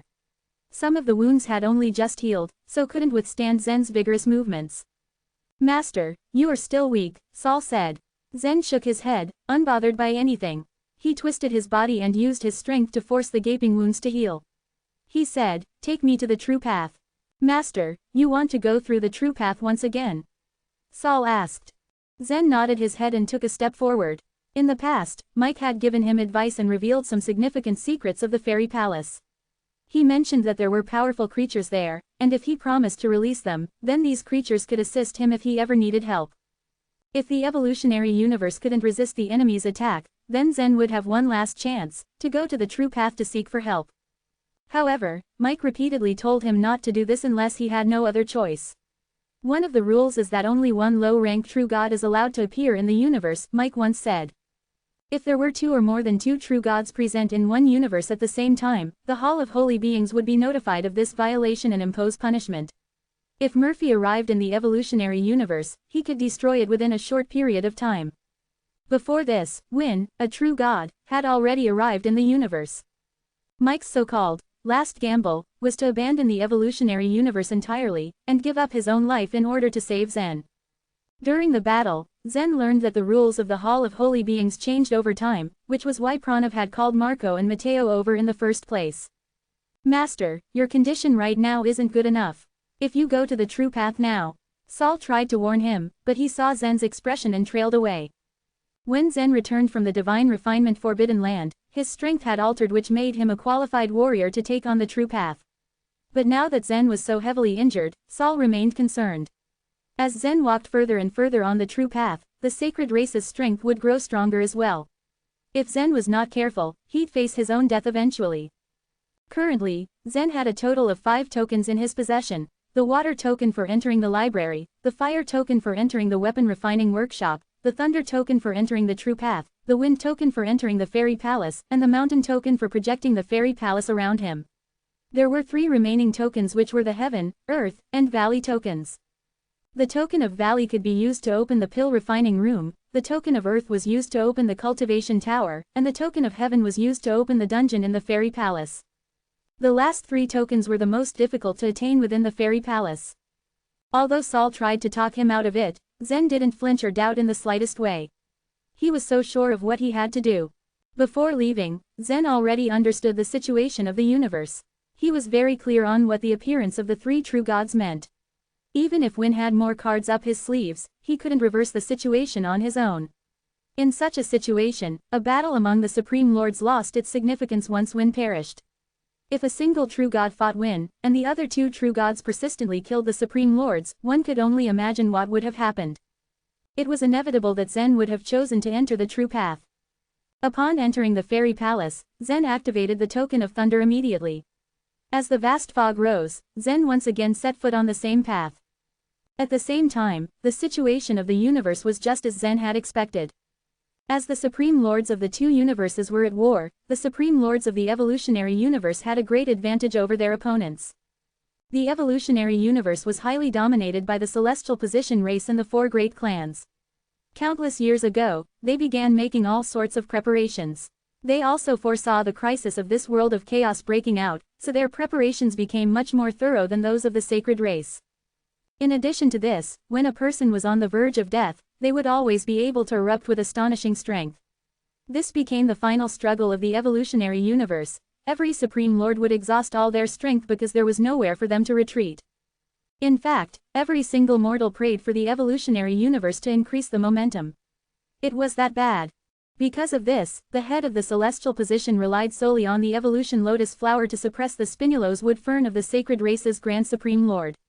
When it came to strength alone, the Grand Supreme Lord from Sacred Race was slightly stronger than the head of the Celestial Position race. Until now, the number of destroyed Supreme Worlds were rising, and many Supreme Lords were killed. The heavens had shaken time and time again. Notably, only 33 Supreme Lords of the evolutionary universe had perished. As for the Sacred Supreme Lords, 50 of them were already long gone. Shay, Jamal, Jace, Alex, help me. Annihilation Thunder Tower. Crack, crack. Just then, a massive thunder tower formed and instantly descended, landing not too far away from Supreme Lord of Thunder Punishment. The 2 sacred Supreme Lords were killed without time for them to react. As Supreme Lord of Thunder Punishment saw them get turned to ash, the corners of his mouth curved up into a cold smile. He turned his gaze towards another Supreme World where the patriarchs of thoughtless minds were trying to break through the Sacred Spirit Array. This was formed by 9 Supreme Lords of Sacred Race. But despite their hopeful efforts, they were unable to succeed in the end. If Supreme Lord of Thunder Punishment led the Supreme Lords of the Blessed Buddha Land to join in on the war, then the 9 sacred Supreme Lords would possibly have a weaker defense. The sacred Supreme Lords perished left and right, mostly because they were outnumbered by the evolutionary universe Supreme Lords. However, just as Supreme Lord of Thunder Punishment was about to use the grand teleportation technique, a flag suddenly appeared in front of him. Across its surface was a strange, unidentifiable pattern. In the same moment, he felt a sharp pain go through his soul. Just then, Marco appeared beside this flag and chuckled at him. Not bad, you know how to use your own heavenly destiny properly. If all of you joined forces, you might have the qualifications to fight me. True God. When Supreme Lord of Thunder Punishment saw Marco, he got shocked. And at the same time, Shay, Jamal, Jason, Alex, the 4 Supreme Lords of the Blessed Buddha Land, were also in a state of high alert at the same time. Haha, there's no need to be so nervous. Marco chuckled. This soul-searching flag of mine is quite precious, and it particularly likes to devour souls. It could devour your gold-fighting souls too. So do yourself a favor, and don't resist. I'll make sure you die quicker if you obey. Chapter 1691, Grey Light. As Marco finished speaking, the soul-searching flag began bursting with rays of grey light. The sight brought on some kind of heavy pressure to the 5 Supreme Lords of the Blessed Buddha Land. After reaching the level of gold-fighting soul, the plasticity of one's soul increased. Ordinary methods couldn't harm a gold-fighting soul, and some warriors who specialized in cultivating the soul even used their own soul to protect themselves from their enemies, some even turned their souls into weapons. It was precisely because the gold-fighting soul was so strong that when a Supreme Lord fought another Supreme Lord, rarely did either use the power of their own souls. After all, no harm could be done to either.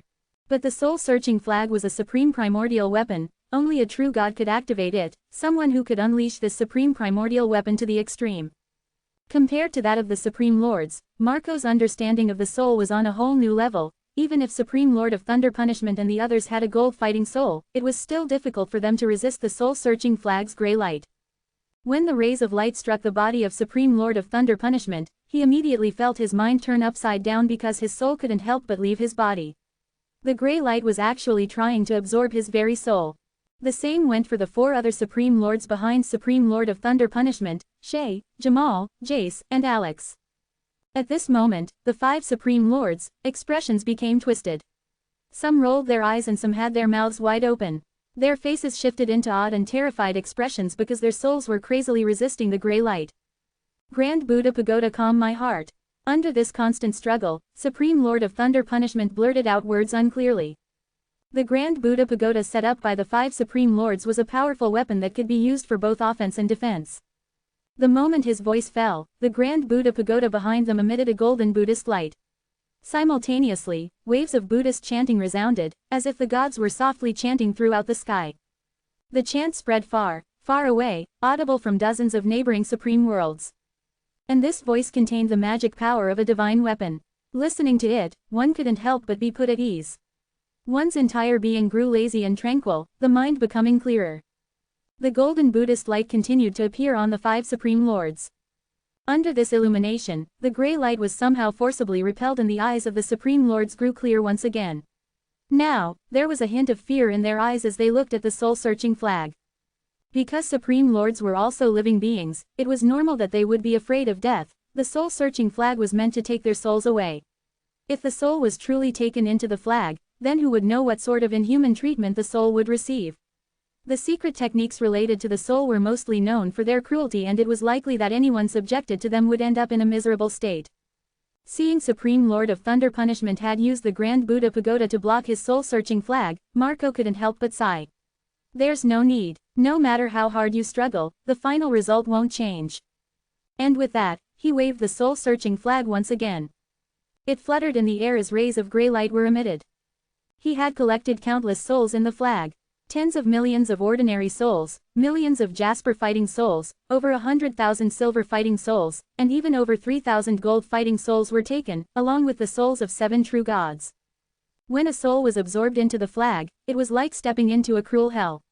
Inside the soul-searching flag, the souls fought and devoured each other. No matter how powerful they were, they couldn't escape their fate of enslavement. Marco held on to thousands of gold-fighting souls as he charged towards Supreme Lord of Thunder Punishment and the rest. These souls were all of different shapes, all of them were from creatures that had died in front of the soul-searching flag.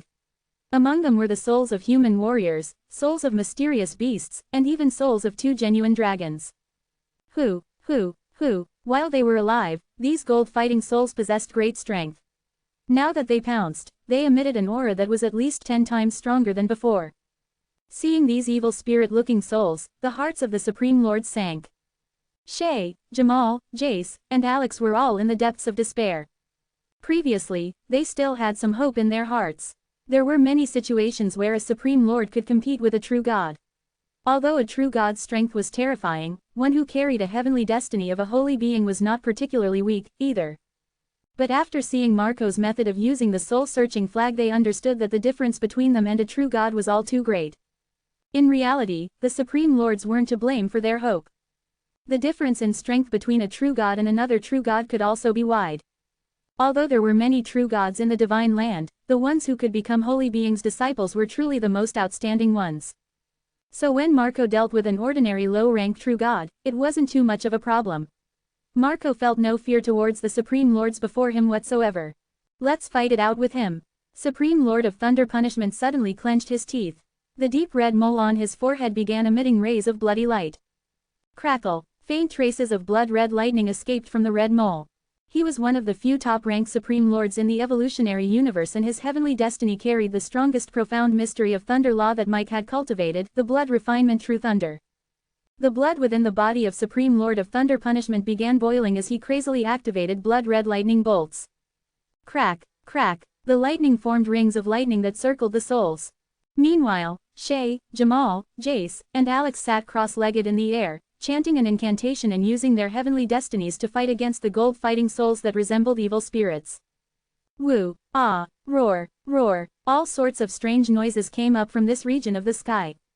Thunder-related cultivation methods originally had extreme restraint towards evil spirits. Although the souls that Marco activated were gold-fighting souls, they still weren't able to withstand the power of the blood refinement true thunder. Amongst the few top-ranked Supreme Lords of the evolutionary universe, Supreme Lord of Oracle used the strange self-destruction technique to arouse others' fear. Master Feng borrowed the momentum of the universe to be the strongest, while Supreme Lord of Original Sin's cultivation was the most unfathomable. But Supreme Lord of Thunder Punishment's blood refinement true thunder was undoubtedly the most powerful. He had once flown to the edge of the universe and melted a massive hole into the sighing wall with the blood refinement true thunder. This wall was incredibly thick. It should have taken tens of thousands of years for the Supreme Lord of Thunder Punishment to break through it, but he managed to penetrate it. Crackle. A single blood refinement true thunder could pierce through dozens of souls. But there were simply too many gold-fighting souls in this flood. He constantly burned his blood essence, activating the blood refinement true thunder, and yet the number of gold-fighting souls still continued to increase. It's really not worth it. Marco shook his head. Gathering so many gold-fighting souls wasn't an easy matter. Supreme Lord of Thunder Punishment's blood refinement true thunder was undeniably amazing. Marco himself didn't dare to test just how powerful it was. At this moment, the soul-searching flag in his hand shook slightly as if there was something within it struggling to get free. The corner of his mouth curved into a faint smile. All right, it's been a long time since you came out last time. It's a good time to let you out once for a while. Whoosh. As the flag shook slightly, a gray light flew out from it. It was incomparably fast. After rushing out, it drew a thin gray line in the air with incredible speed. The line was billions of miles long, equal to a crossing of 2 supreme worlds. To a Supreme Lord, crossing 2 supreme worlds with grand teleportation was a piece of cake. If they could display the space law, then they could easily compress 10 billion miles into an extremely short period of time. But this gray light didn't use the space law, it relied entirely on its own speed. Although the soul form was weightless and its speed was abnormally high, the gray streak of light had taken 6 seconds to traverse 10 billion miles. It surpassed the imagination of all beings in the evolutionary universe. I didn't make you run that far to get some fresh air. Come back, Marco shouted coldly as he held the flag. So after 6 seconds, it circled back at an inconceivable speed.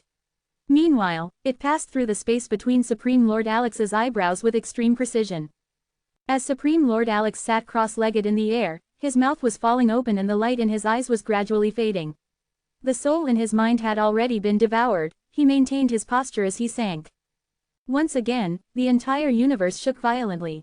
In the end, Supreme Lord Alex fell to his death. Chapter 1692, Cultivators from Remote Ages. The gray dot of light continued to fly ahead at an excessively fast speed, but no one still had any idea what it was, not even after Supreme Lord Alex had died. All they saw was a trail of gray that was left by the gray dot of light. However, the gray light circled around once and landed on Marco's shoulder after it had killed Supreme Lord Alex. Only then did realization dawn upon Supreme Lord of Thunder Punishment and the rest of them. That gray dot of light wasn't light. It was a bat, but it was also a soul body. However, this soul was at the level of true God soul, not the level of gold fighting soul. The bat was well known in the divine land as it was the fastest true spirit, the flash bat. The bat, when with its body, could move at insanely fast speeds, but with just a soul, it was even faster than what was possible. It was no surprise that warriors who practiced evil cultivation methods to refine their souls viewed it as a sacred treasure. The only thing was, true spirits in the divine land were rare. It was extremely hard to catch a flash bat. Besides, if ordinary true gods came across one, they would feel lucky if they were not killed by it, let alone catch it. Naturally, Marco didn't catch the bat himself as he couldn't do so. The soul-searching flag was originally a treasure that Murphy had used before. It was powerful not because of its flag, but rather the souls that were imprisoned within the flag. "Are you full?" Marco turned to the bat. He extended his finger and gently caressed the small creature on his shoulder. The little bat just nudged his finger with a weak noise. "You are still hungry? Then continue eating." Marco had originally planned to collect a few more gold fighting souls for the soul-searching flag, but since he had taken the flash bat out, he had to let it eat to its heart's content. The moment he gave the flash bat permission, it whirled into a grayish blur before it sped away. Meanwhile, Supreme Lord of Thunder Punishment and the others were already on full alert. However, they didn't have the chance to react when they saw the flash bat charge towards them. All they saw was a gray streak of light, then nothing. These Supreme Lords looked around in search for the bat. Supreme Lord Jamal looked down and finally saw the bat's gray-colored trail. "Down there," he muttered. As soon as he finished speaking and before the sound could spread further, the flash bat from below flew straight towards his body and came out from the top of his skull. Supreme Lord of Thunder Punishment turned his head and saw a line of gray shoot out from Supreme Lord Jamal's head. Then, Supreme Lord Jamal's senses faded.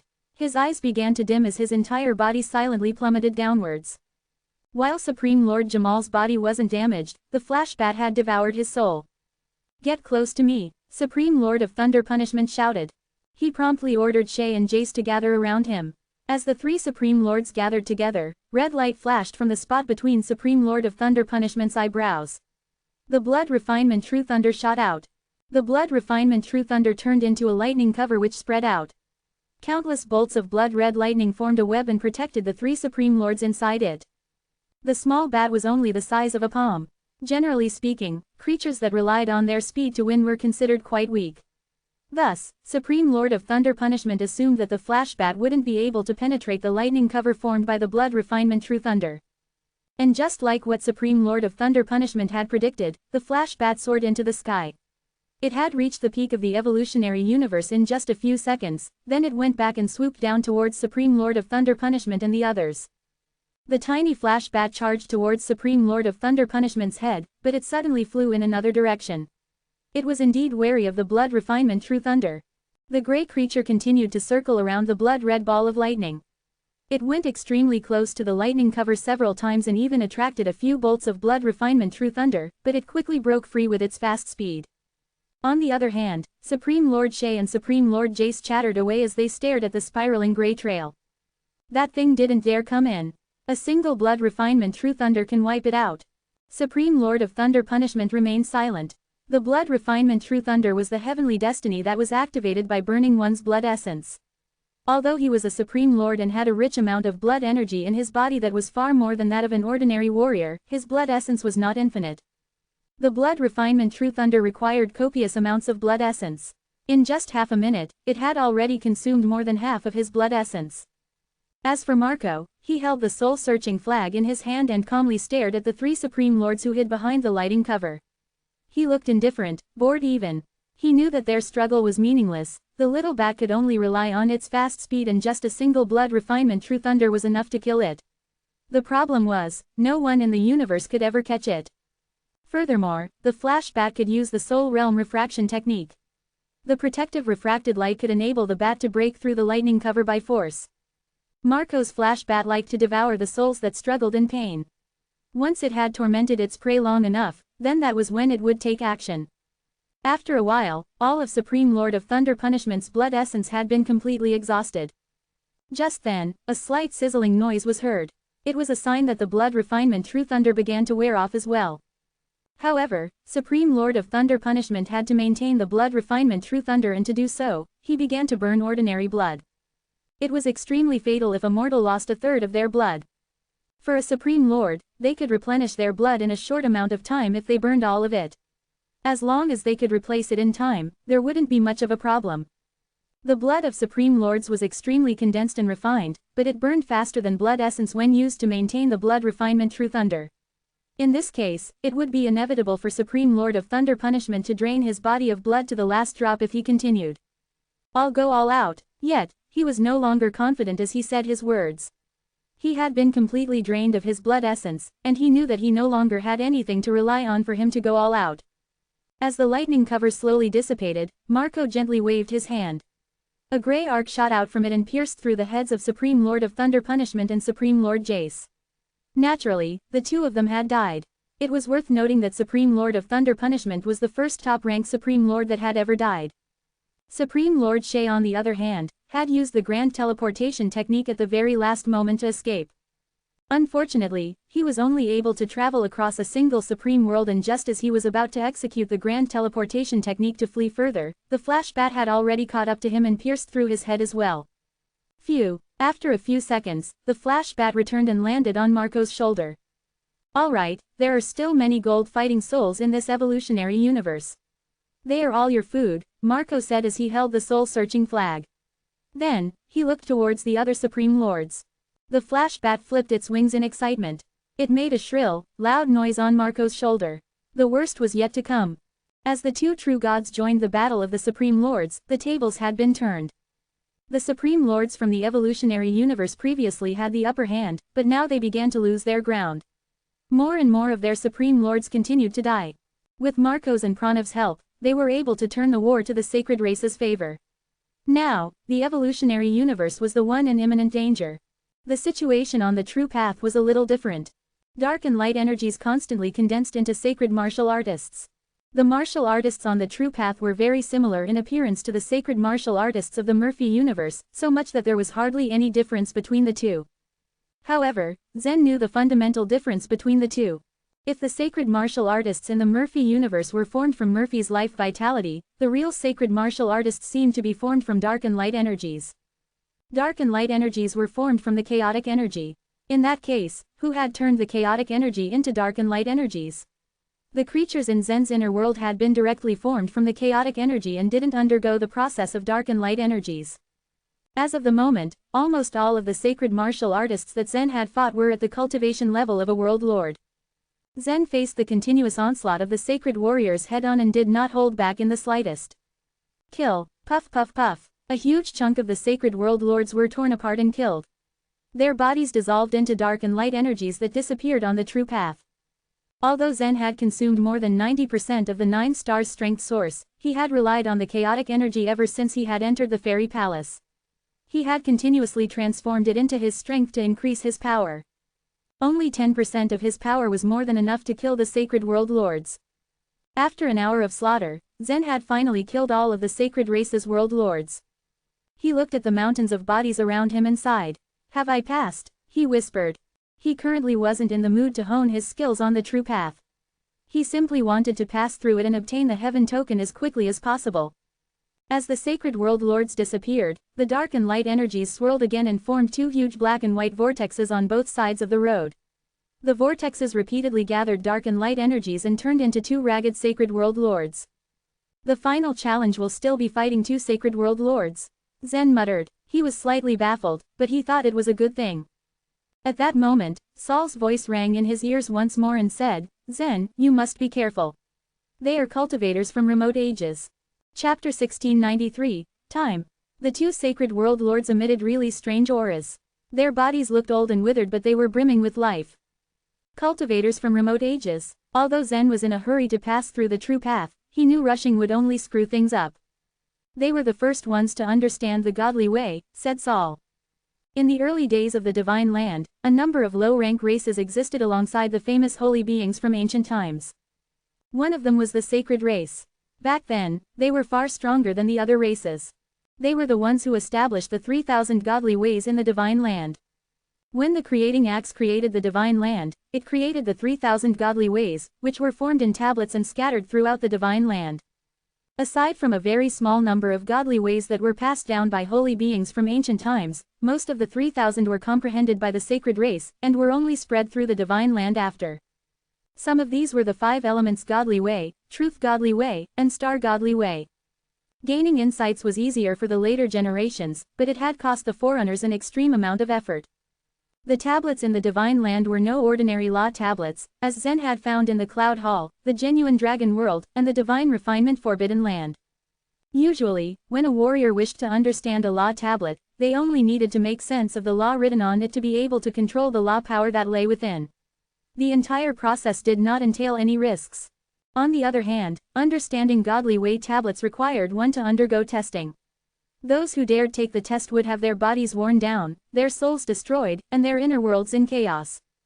That was why every cultivator from the remote ages was a pioneer of the divine land. They had a much deeper understanding of the godly ways than the godly geniuses. Although these 2 sacred warriors were only world lords, they had comprehended the godly way, and so could be considered godly geniuses. And they were more powerful than the godly geniuses Zen had encountered before. "Master," Saul called worriedly. More of Zen's wounds had reopened, causing golden blood to seep through his clothes. "Perhaps you're putting too much pressure on yourself." Before his body had been tempered by Holy Drew, Zen's ability to heal had been terrifying. However, now that his body had become stronger and tougher than ever, his ability to heal had significantly slowed. Naturally, Saul wanted Zen to fall back and rest for a while before attempting to get through the true path. Under normal circumstances, the 2 cultivators from the remote ages wouldn't be difficult to kill with Zen's current strength. However, Zen wasn't in optimal condition and it would be too risky for him to try. "I'm not," Zen growled, a look of determination appearing on his face. The evolutionary universe was in danger, which meant that his father was in danger. There was no time for breaks. Zen floated off the ground as he raised the great weighty sword above his head and chopped down at one of the cultivators. God's intimidating strike. After Zen had taken in the essence of the beginning swordsmanship, each of his strikes had gotten a heavier weight. For instance, this chop would normally be very easy to dodge. A step backward, left, or right would allow the opponent to evade the attack, but since Zen made this move, it made it hard for one to determine the direction of the strike. No matter in what direction his opponent went, he wouldn't be able to dodge.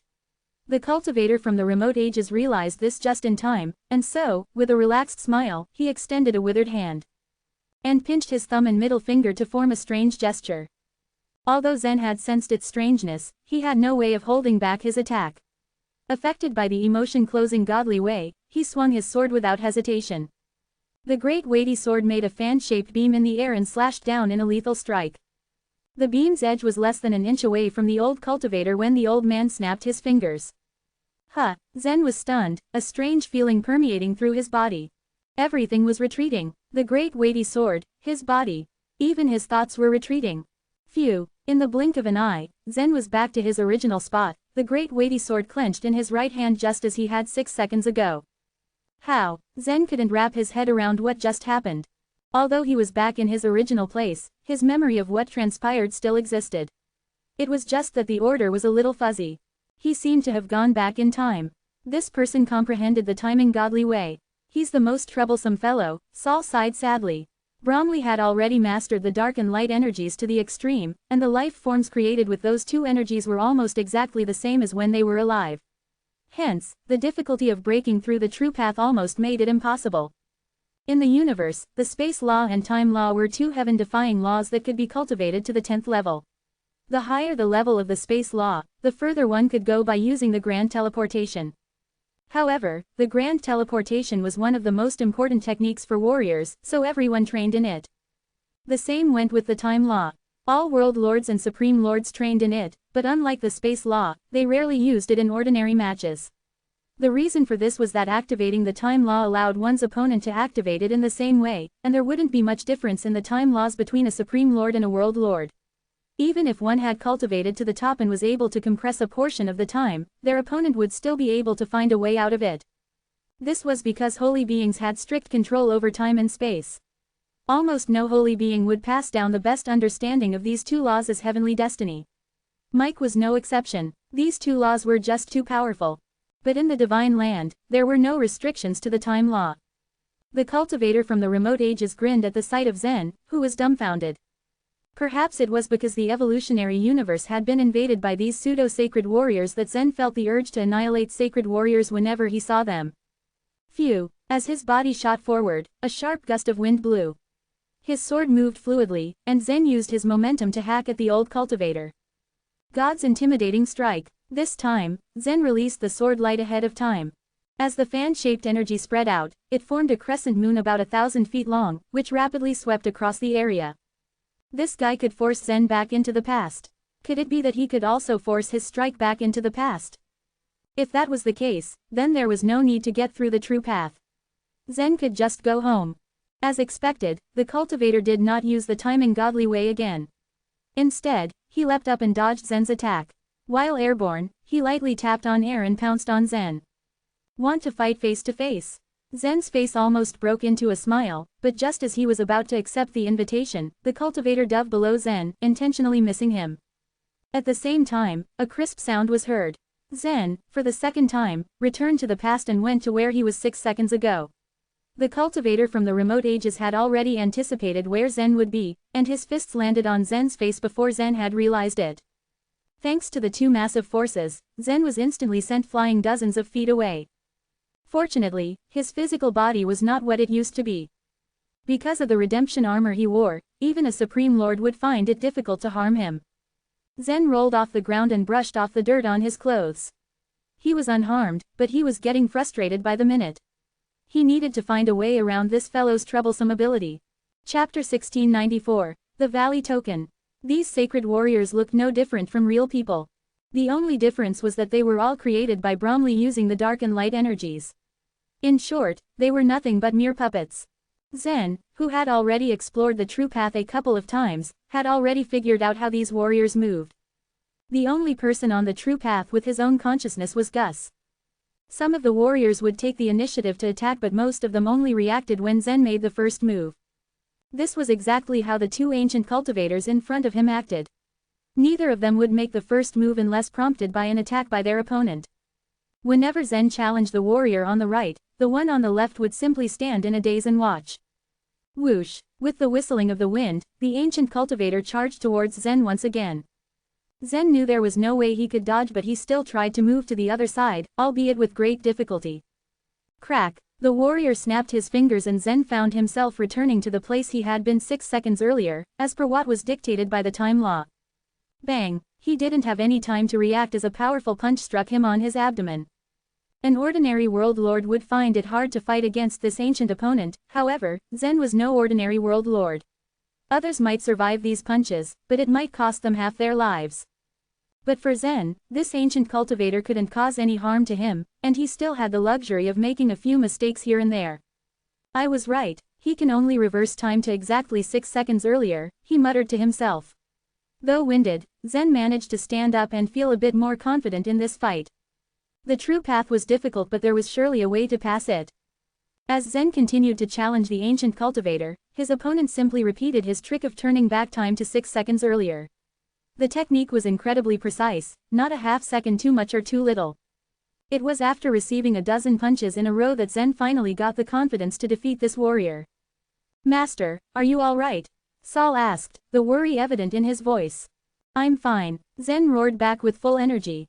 It felt as if the true path was a game set for him by Bromley. This wasn't just a trial of his strength and willpower, but also of his intelligence. Whoosh! The ancient cultivator charged towards him once again. This time, Zen unsheathed his sword and swung it in front of him. His target wasn't his opponent, but the empty air in front of him. Outside the true path, Saul saw this scene and felt a bit of momentary confusion about his master's intentions. However, he quickly remembered that Zen had already suffered through so many powerful blows. He wouldn't be so confident if he didn't have a plan. As Zen stabbed the air, he stomped his feet and quickly rushed towards his opponent head-on. The timing was perfect. It wasn't fast, but he managed to finish his actions in just 6 seconds.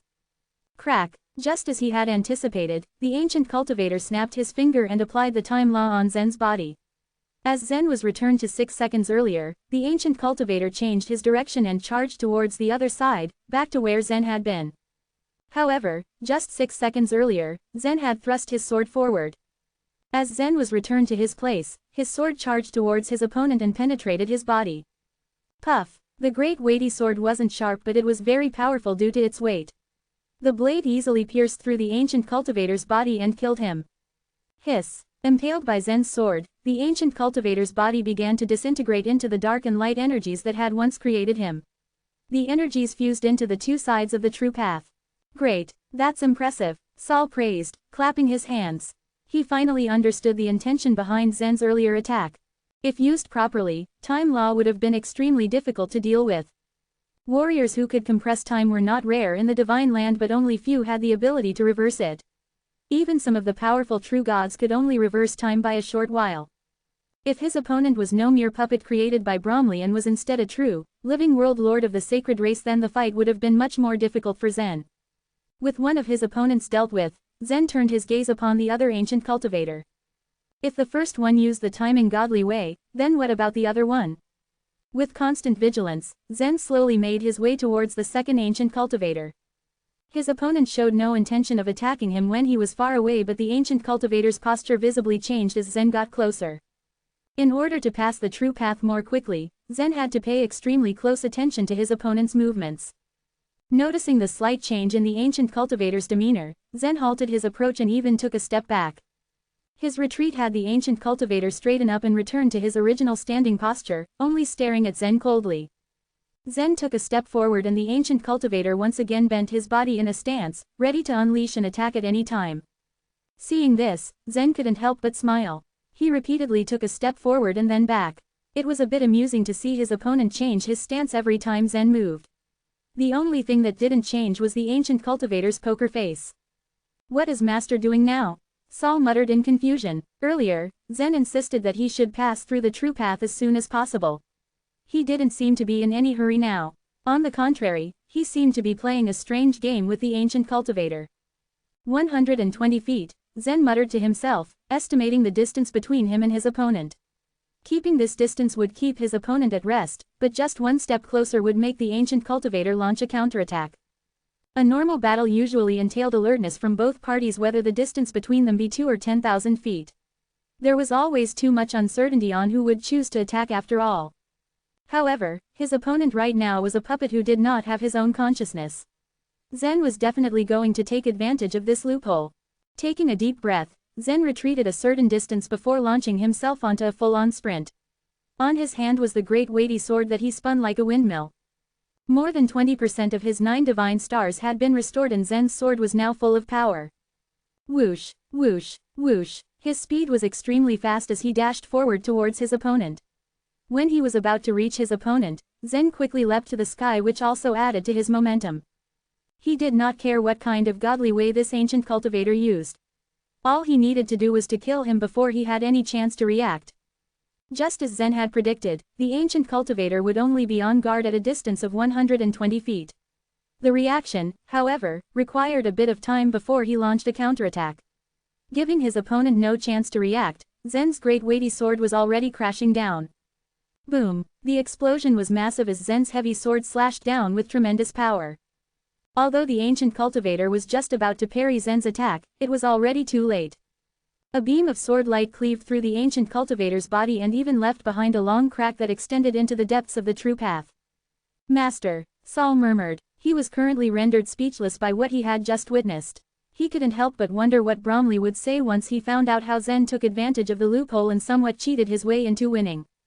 It couldn't be denied though that Zen finally managed to pass through this part of the true path. As the dark and light energies slowly dispersed, Zen once again followed the path in front of him and returned to the starting point.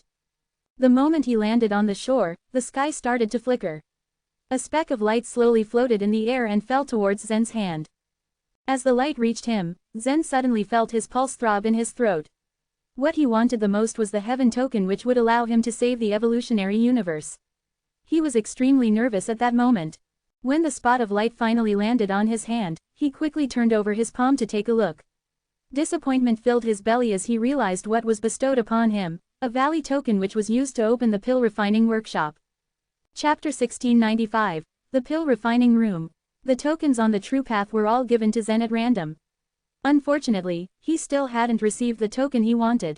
The Valley token to open the pill refining room was entirely useless for Zen. He had no use for such a thing. Disappointment was apparent in Zen's face. He casually stuffed the Valley token into his space ring and prepared himself to rush onto the true path once more. Perseverance was seen in his expression as he didn't plan to give up until he got a heaven token. Saul, who stood at the side, stopped Zen. Since you have obtained a Valley token, I think you can have a look in the pill refining room. This pill refining room has been closed for many years. The first master of the fairy palace must have left behind quite a few good things in that place.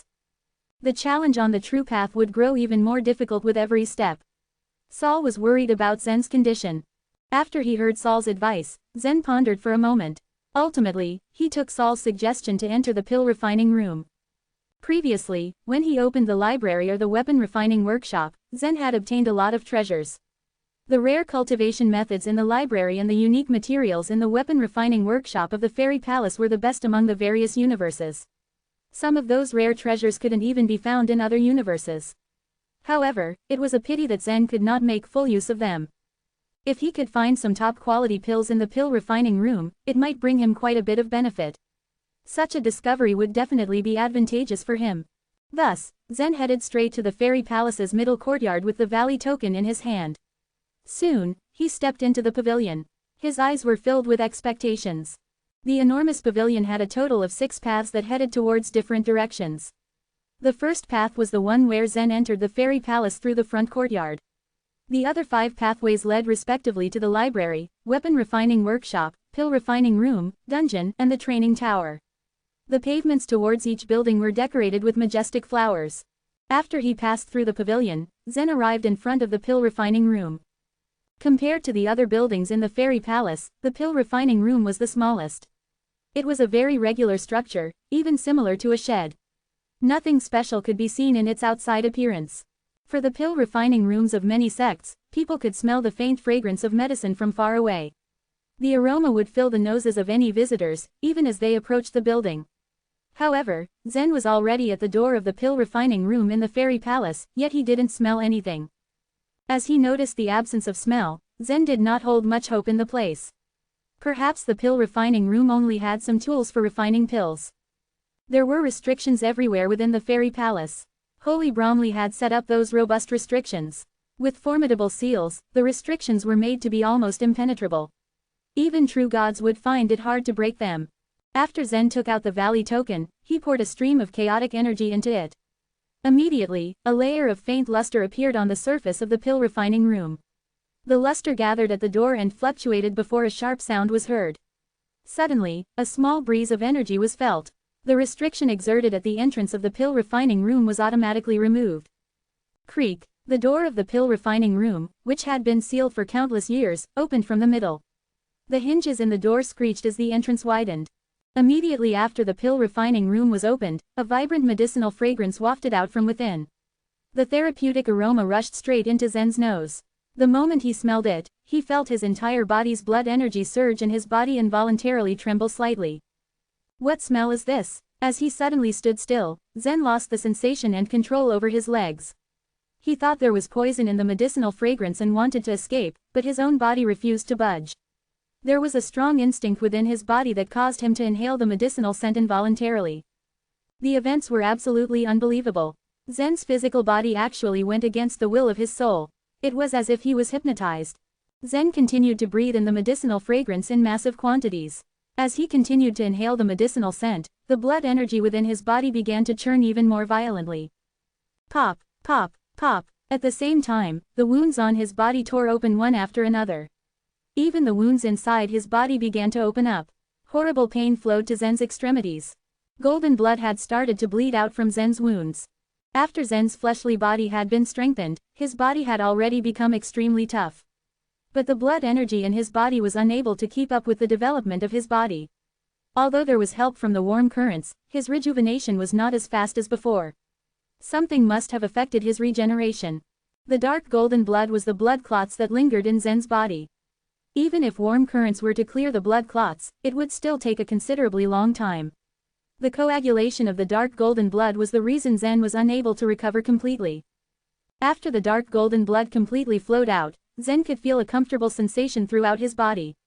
The previously crazy and turbulent blood energy in his body also calmed down. Calmness and tranquility flowed inside him as if he was finally rejuvenated. Then, Zen slightly twisted his body, and all the wounds on his body closed up again.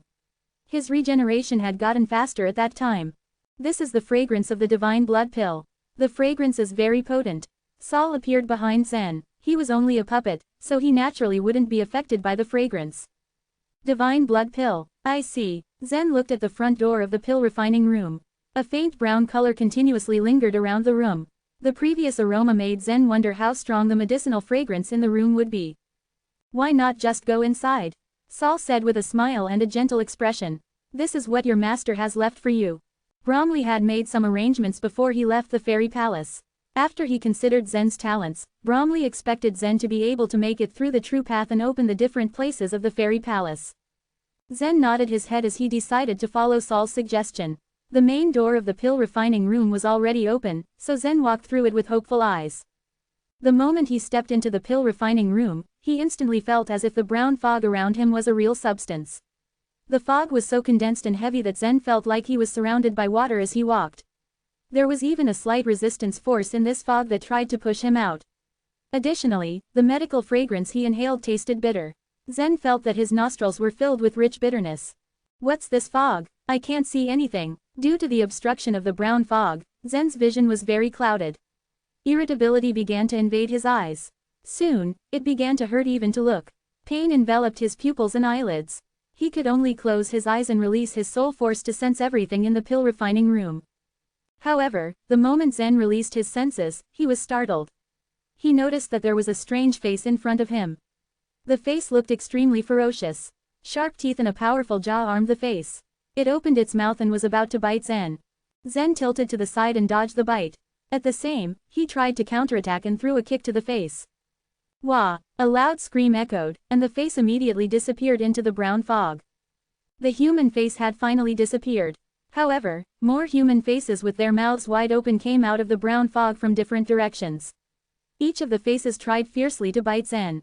He even doubted that he had not entered a pill refining room, but ended up in some evil and wicked place. What the heck? This is what Holy Bromley left for me. What are his intentions? Zen immediately threw dozens of punches to the faces. With speed as fast as the wind, Zen's fists shattered the faces in front of him one by one. He was not afraid of such weird things. Worse enemies were defeated by him before. However, just as Saul had said, the objects in this pill refining room were left behind by Holy Bromley. Who would have thought that such a bunch of weird faces would appear and attack him? Zen was entirely at a loss about his stressful situation. Saul stood at the door and smiled. A mild voice came out of his mouth. Actually, the more of these things, the better. What do you mean? Zen asked. There was confusion reflected in his eyes as he raised an eyebrow. These things are all pill souls. I thought that if there were 2 or 3 of them in the pill refining room, it would be excellent, but I didn't expect there to be so many. Saul continued to explain with a calm voice, the ranks of the medicinal pills in the divine land are decided by how many times they are refined. The worst ones are the 1-time refined pills, while the best are 9 times refined pills. Only the 7 times, 8 times, and 9 times refined pills will be able to form spirits. They are powerful yet harder to produce. After a long time, they would condense pill souls. Everything had a spirit. The mountains had the mountain spirit, the earth had the earth spirit, and as the golden pills were refined, they gathered the most intelligent spirits in the entire divine land. Therefore, the spirit of the pills was naturally something that the spirit of common things could not compare. The numerous souls that attacked Zen were evidence that the pills were of high quality. Once a 7 times refined pill was created, it would have a free spirit. The spirit would grow even stronger as time passed. Afterward, a soul of nature would be born from the spirit of the pill. The shapes of those pill souls were initially strange and amorphous. However, the pill souls around Zen all condensed into human faces. There must be some reasons behind it. Are 7 times refined pills good? A curious tone accompanied Zen's query. Zen had rarely used any pills since he began his cultivation. As such, he had no idea about the ranks of the pills in the divine land. Haha, Saul laughed but didn't answer. However, the message behind his chuckle was apparent to Zen. Presumably, pills that were ranked as 7 times refined pills were no ordinary objects. They were extremely rare and exceptional, even in the divine land. Under Zen's continuous strikes, the strange faces were all destroyed. Soon the brown fog that floated around the pill refining room also gradually dissipated. Although the fragrance of the medicine was still repugnant, its scent had begun to weaken.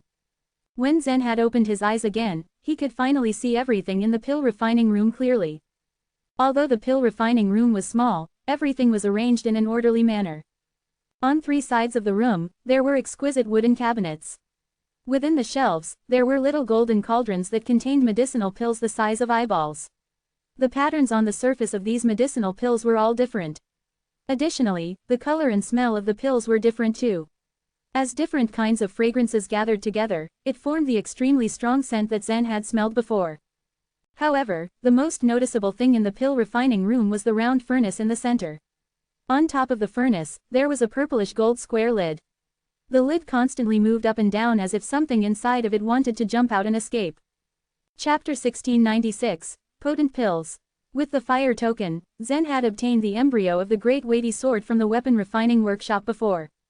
He hardly expected anything to be inside the pill refining furnace in front of him. He stood there, while trying to gauge the contents inside.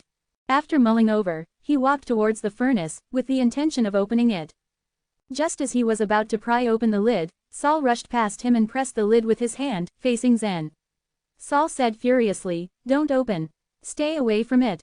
Zen was stunned looking at Saul's reaction. He was well aware of the fact that if the pills in this workshop were all extraordinary, the pills in the furnace would be even more precious. But he was not in need of any of these pills. Until now, he had relied on his own talent and perseverance to cultivate. His excellent shape was the proof of that. In the meantime, Saul sternly stopped him. "You shouldn't be taking off the lid." "Why shouldn't I open the lid? Why are you creating so much suspense around it?" Looking at Saul's reaction, Zen became even more curious. Saul pointed to the corner saying, "All the 7 times refined pill present here were refined within that furnace." Zen looked in the direction that Saul pointed. In the corner of the workshop, there was another furnace which looked almost exactly the same as the one in front of him, but it was comparatively smaller. Despite Zen's experience, he was unable to understand the functioning of this furnace. But of course, any furnace used by the holy being was way out of the ordinary. "What is this furnace used for?" Zen asked, pointing at the first furnace. "Although it's been a long time, I clearly remember that my master used it to refine the 8 times refined pills," Saul replied. 8 times refined pills, just one level higher than the 7 times refined pills in this room. Zen didn't care much for the 8 times refined pills. He felt a bit disappointed at this new piece of information. "I thought it was for refining the 9 times refined pills."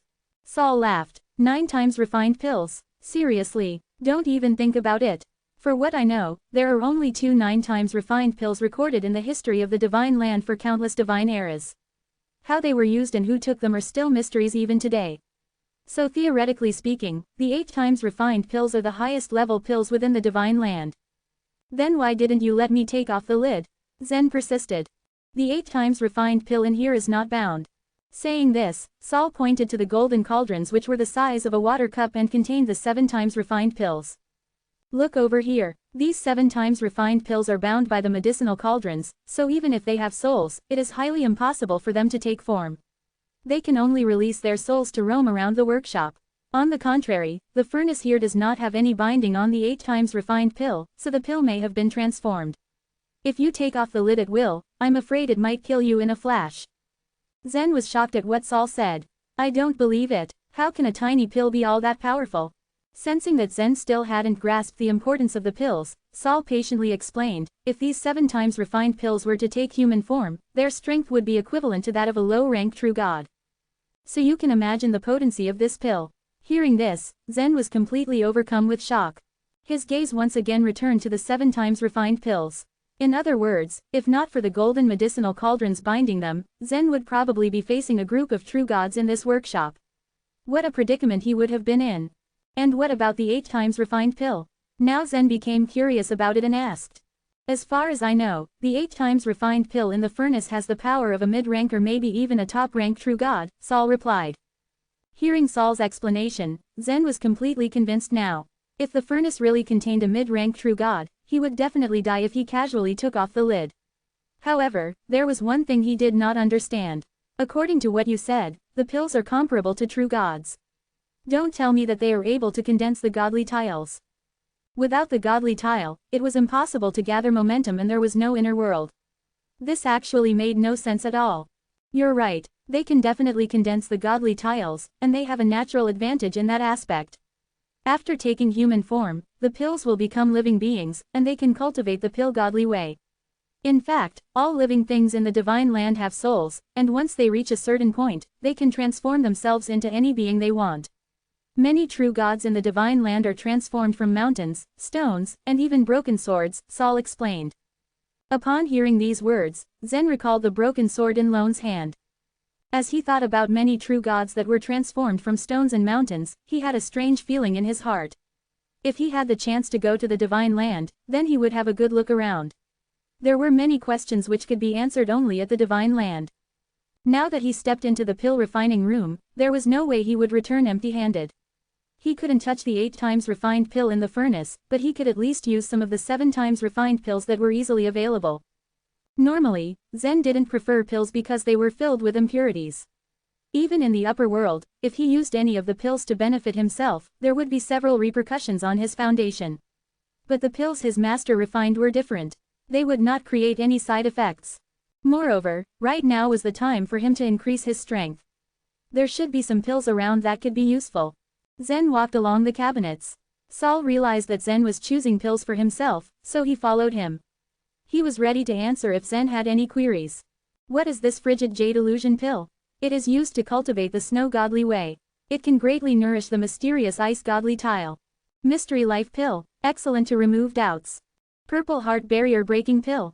It can break through the godly tile barrier. Glossy Ganoderma soul pill. It is ideal for soul cultivation. As Zen read out the name of a pill, Saul would instantly state its use. But even without Saul's help, it was easy to understand their uses through their physical characteristics. The frigid jade illusion pill, for example, was like a ball of ice. Within the ball, there were illusions that were constantly changing. The speed at which the illusions changed was ridiculously fast, so Zen couldn't clearly see what the illusions were recording. Soon Zen realized that the 7 times refined pills wouldn't provide much help to him at the current stage. They were for true gods, while Zen was a world lord now. Moreover, his lotus flower hadn't even fully bloomed, which was a cause of concern for him. Ever since their return from the divine refinement forbidden land, the lotus flowers of Nathan, Lucille and the others had already been in full bloom. After all, after becoming world lords, the godly geniuses would begin to strive to be true gods in an attempt to condense the godly tiles. However, Zen's lotus flower hadn't fully bloomed, let alone condensed the godly tile. His perception was not lower than any of the other 9 godly geniuses. In fact, Zen was the strongest among the godly geniuses, and yet his lotus flower hadn't fully bloomed after he became a world lord. For the life of him, he could not understand what went wrong. 9-head snake blood pill. Zen's gaze was focused on a blood-red pill. He could instantly feel an extremely strong blood energy from this pill. Zen immediately guessed it before Saul could explain its usage. Master, looks like this pill is only made for you. In fact, Saul had wanted to recommend the 9-head snake blood pill to Zen from the start, but as a servant of the fairy palace, he was not in a position to advise Zen. Now that he saw Zen stop on his own in front of the pill, he took the opportunity to give his opinion. Right now, Zen's body's recovery ability was quite weak. The 9-head snake blood pill probably had the lowest value among the 7 times refined pills. However, it did not require Zen's cultivation to be strong or weak.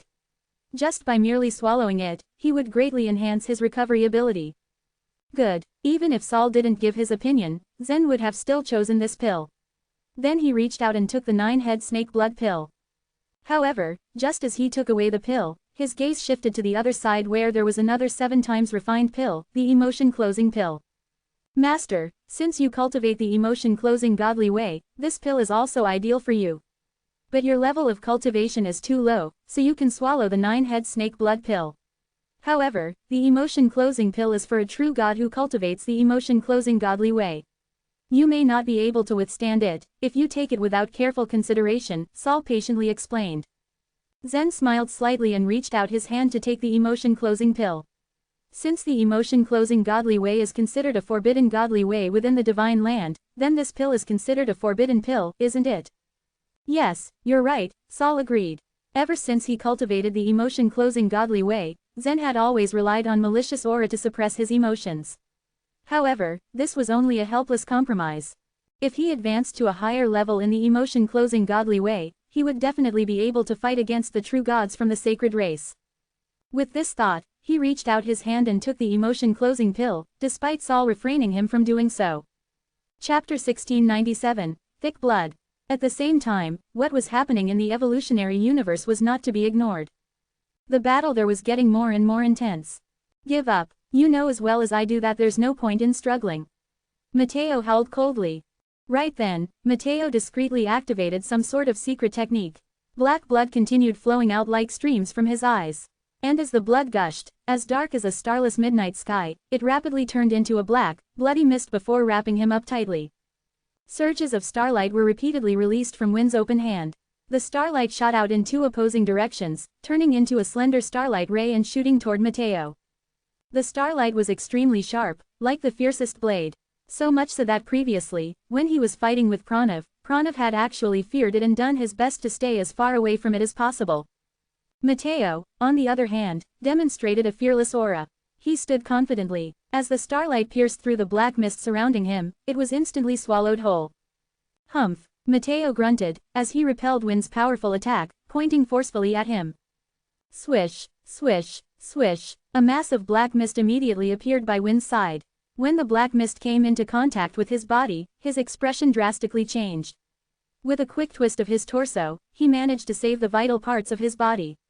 The same couldn't be said for his arm and foot though, both of which sadly disappeared into the mist, leaving nothing at all behind. I almost killed you, Mateo stated calmly. Wyn steadied his body, starlight flashed in his gloomy eyes, and in a matter of seconds, he grew himself a new arm and foot. The black mist wasn't actually a real mist at all, but tiny insects, no larger than the needle hole. They were known as the waves devouring worms, and they fed on blood energy. They had to live in a life form with powerful blood energy in order to survive. Mateo used his exuberant blood energy to support a large number of waves devouring worms. If he encountered an enemy strong enough, and it was worth it, he would drive these black worms out to fight. A few seconds ago, Wyn made nothing but slight contact with the black mist formed by the waves devouring worms. And even so, one of his arms and one of his feet had been devoured. Clearly, these worms were more than just powerful. They were dominant. Due to this worm-controlling secret technique, Wyn was being slowly beaten back little by little. Mateo, though, appeared to consolidate at every step, as if victory was already within his grasp. In this battle between two true gods, Wyn was obviously at an absolute disadvantage. In comparison, however, the Supreme Lords of the evolutionary universe were in an even more miserable circumstance. Before Mateo and Marco intervened in the fight between the Supreme Lords of the evolutionary universe were still capable of suppressing those of the sacred race. However, once Mateo and Marco had joined the fight, the situation began to take a turn. The first to die were naturally the Supreme Lords of the Blessed Buddha land. Soon after, the patriarchs of Lawson's Lai clan and Lucille's Ji clan were equally killed by Marco. However, Supreme Lord of Original Sin, the patriarch of Nathan's Xuanyuan clan, pulled out a strange treasure, a bamboo raft.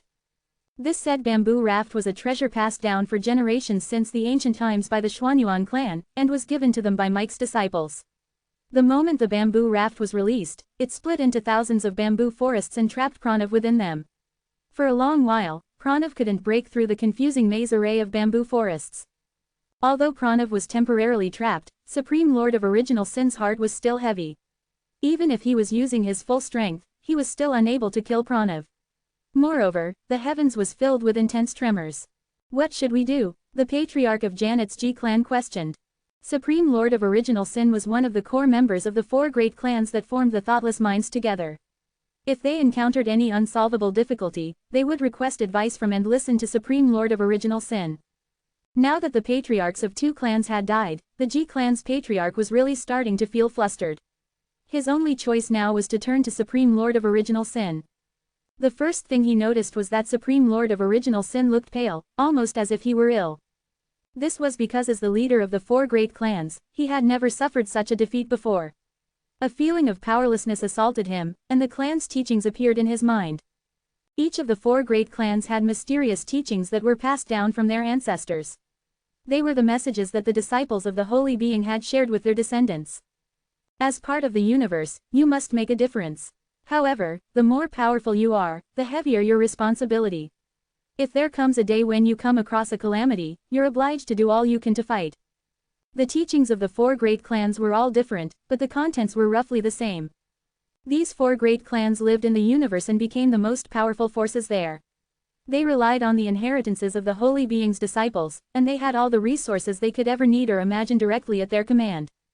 The Holy Being's disciples had specifically trained the four great clans to deal with this kind of tribulation.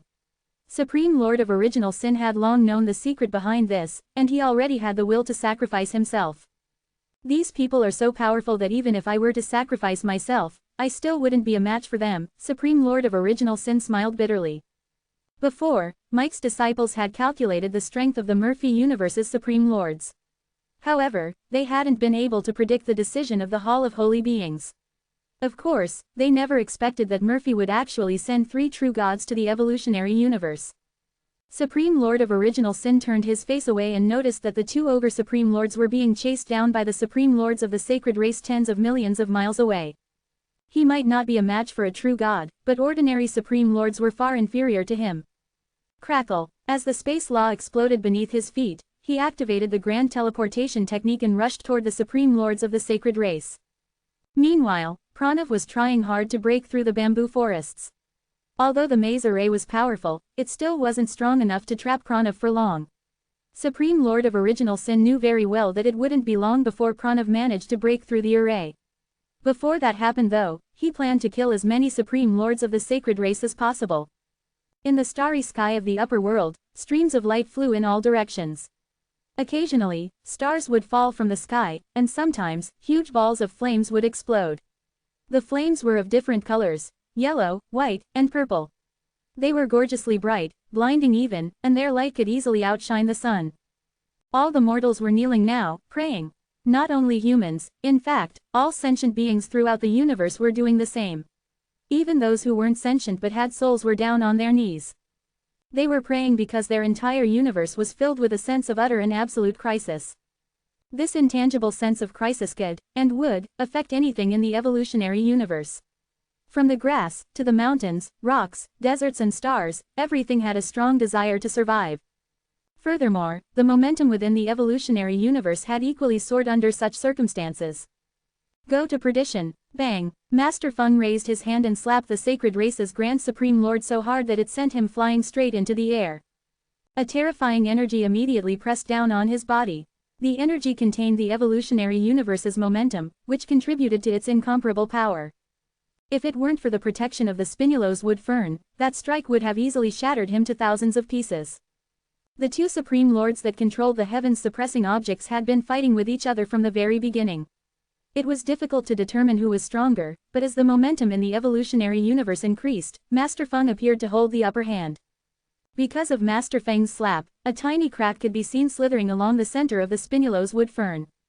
Once again, Master Feng clasped his hands together. As the evolution lotus flower spun, a terrifying momentum once again flowed into his palms, but he didn't stop there. His greatest desire was to kill his enemy in one fell swoop and shatter the Spinulose wood fern to pieces. After Zen swallowed the 9-head snake blood pill, he immediately felt the blood in his body begin to bubble and boil. An unprecedented power surged out from the golden blood, flowing crazily in his body as his heart pounded it out at an extremely high speed. Pound, pound, pound. Zen's heart was beating like a drum. His heartbeat was unexpectedly 10,000 times faster than usual. His breathing accelerated. It was a known fact that mortals' hearts could beat from 3 to 5 times in 3 seconds. Warriors' bodies were strong, and their hearts were also abnormally strong. When they reached Zen's level though, their hearts could only beat once in 5 minutes. At this very moment though, Zen could actually feel his heart beating 100 times in 3 seconds. With Zen's current willpower, he was capable of enduring the pain. After 15 minutes, the flow of Zen's blood began to slow, eventually coming to a stop, and his heart also stopped beating maniacally. Now, Zen's blood had become thick. As his blood and vitality grew stronger, his body's recovery ability also improved by leaps and bounds. After swallowing the 9-head snake blood pill, Zen chose to not swallow the emotion-closing pill. Instead, he stood up and rushed out of the pill refining room, heading straight for the true path. Chapter 1698. The Dungeon. More than half of the strength source of the 9 stars in Zen's body had been restored. With his recent rejuvenation, it would be a lot easier for him to conquer the next section of the true path. The challenge in that section of true path was more difficult than the one before. Additionally, there were some restrictions when Bromley set up this path. Based on Bromley's plan on the arrangement of the true path, the sacred martial artists that appeared at every section of the true path would be a realm higher than the former section. However, the strength of a martial artist could not be determined with only one's realm as the basis. The 2 cultivators from remote ages that Zen had fought before would be great examples. Although they were only world lords, their true strength was even higher than that of ordinary supreme lords. Their power was more condensed and mighty for their level. However, the ancient cultivators did not have any intelligence and were unable to utilize their strength fully. That was why they were so easily killed by Zen. Otherwise, in theory, Zen would not have been able to defeat them. With Zen's current comprehension of various laws and godly ways, he was comparably inferior to them. It took Zen less than an hour to pass that particular section of the true path. His strength had been recovered, and he was able to travel much more quickly. A lot of sacred world lords had emerged from this true path. It was also the first time Zen had met the ancient supreme lords of the sacred race. When he encountered the ancient supreme lords of the sacred race, he was puzzled. He studied them with confused eyes. A supreme lord was actually a world lord who had carried a heavenly destiny. However, heavenly destinies didn't exist in the divine land. Where could they be able to find one to carry in the divine land then? Nonetheless, Zen immediately got the answer from Saul. In fact, the title of supreme lord originated from the sacred race. Back then, the sacred race was in the top position in the divine land. Additionally, the power comprehended from the godly way tablets was known as the heavenly destiny. At that time, whenever the sacred race comprehended a godly way tablet, they would seal it immediately in efforts to make themselves the only ones to comprehend it. As such, they would be able to maintain their dominance over the divine land. Therefore, once an ancient cultivator comprehended the power within a godly way tablet, they would be called as a supreme lord. Impressive abilities would be gained by the cultivator even if their realm remained the same. However, as the sacred race disappeared for no reason, the seals on the godly way tablets also became ineffective. After that, more and more martial artists comprehended the godly ways. Moreover, the number of creatures that managed to become true gods also increased. The concepts of Supreme Lord and Heavenly Destiny also gradually disappeared. As time passed by, their existences in history and textbooks were forgotten. Decades afterward, warriors were able to become holy beings and constructed their universes. As such, they were able to turn everything they had comprehended throughout their lives into heavenly destinies and pass them down. Thus, Supreme Lords once again appeared within the inner worlds of the holy beings. The final challenge of this section was an ancient Supreme Lord from the ancient sacred race. The ancient Supreme Lord cultivated the destruction godly way. Although he had completely stepped into the godly way, he hadn't condensed a godly tile. As such, he could not be considered a true god. The destruction godly way contained an extremely destructive power. However, Zen had the redemption armor to protect him. Furthermore, he had just taken the 9-head snake blood pill. As he was not at a disadvantage in the confrontation, Zen wasn't afraid of the ancient Supreme Lord. A brave expression was seen on Zen's face as he confronted the ancient Supreme Lord's destructive power. Moreover, the strength source of Zen's 9 stars had mostly been restored. Once he found an opportunity, he would make a move and shatter the ancient Supreme Lord of the sacred race into dark and light energies. After Zen passed that section of the true path, he was not that anxious as before. Calmness and tranquility were apparent in his face. There were still 2 tokens in the true path, 1 heaven token, and 1 earth token. The earth token was the key to open the training tower. However, it was not very useful to Zen at the current stage. After all, distant water cannot quench present thirst. Zen doubted the possibility that he would be able to go out into the evolutionary universe and kill his enemies after he cultivated for some time in the training tower. Zen continued to be silent as he pondered for his options. After some time, Zen concluded that he could only resign himself to fate. Suddenly, a golden light descended from the sky. With a wave of a hand, Zen caught the golden light in his palm. When he turned his hand over, Zen's eyes narrowed. A beam of joy immediately glistened in his eyes as a smile found its way onto his face. In the center of the token, there was a significant character, heaven. It was the token Zen had tried so hard to receive. Congratulations! You finally got the token you wanted. Saul also cheered for him with a cheerful tone and a wide smile. In fact, a moment ago, Saul was worried that Zen might receive the Earth token instead. If he collected all the 8 tokens, Zen would be able to control the fairy palace completely. He could even remove the enchanted barrier that protected the fairy palace and step into the vast forest. Everything in the fairy palace and the forest around it could easily be explored by him. However, the last section of the true path would definitely not be easy to pass. Even the creatures that guarded the final part of the true path possessed the strength comparable to that of a true god. With Zen's current abilities, it would not be easy for him to escape from the hands of a true god, and it would even be more difficult to kill one. Despite that he just regained his strength, it would still be difficult for him to win such a battle. With the heaven token in his hand, Zen returned to the pavilion along the same path. Afterward, he walked along the side of the pavilion to enter the backyard of the fairy palace. His determination was apparent in his every step. Compared to the magnificence of the front yard of the fairy palace, the backyard was much more neglected. Dry leaves and clutter were scattered in the area. The only thing that blocked Zen's way was a row of broken fences. However, there were streams of faint golden light that floated above the fence. Within those golden rays, some small golden people held long swords. Zen could feel a faint aura from the golden figures. Although the aura was not strong, Zen felt something eerie with a single glance. Additionally, he believed that the power within the divine textures was not to be trifled with.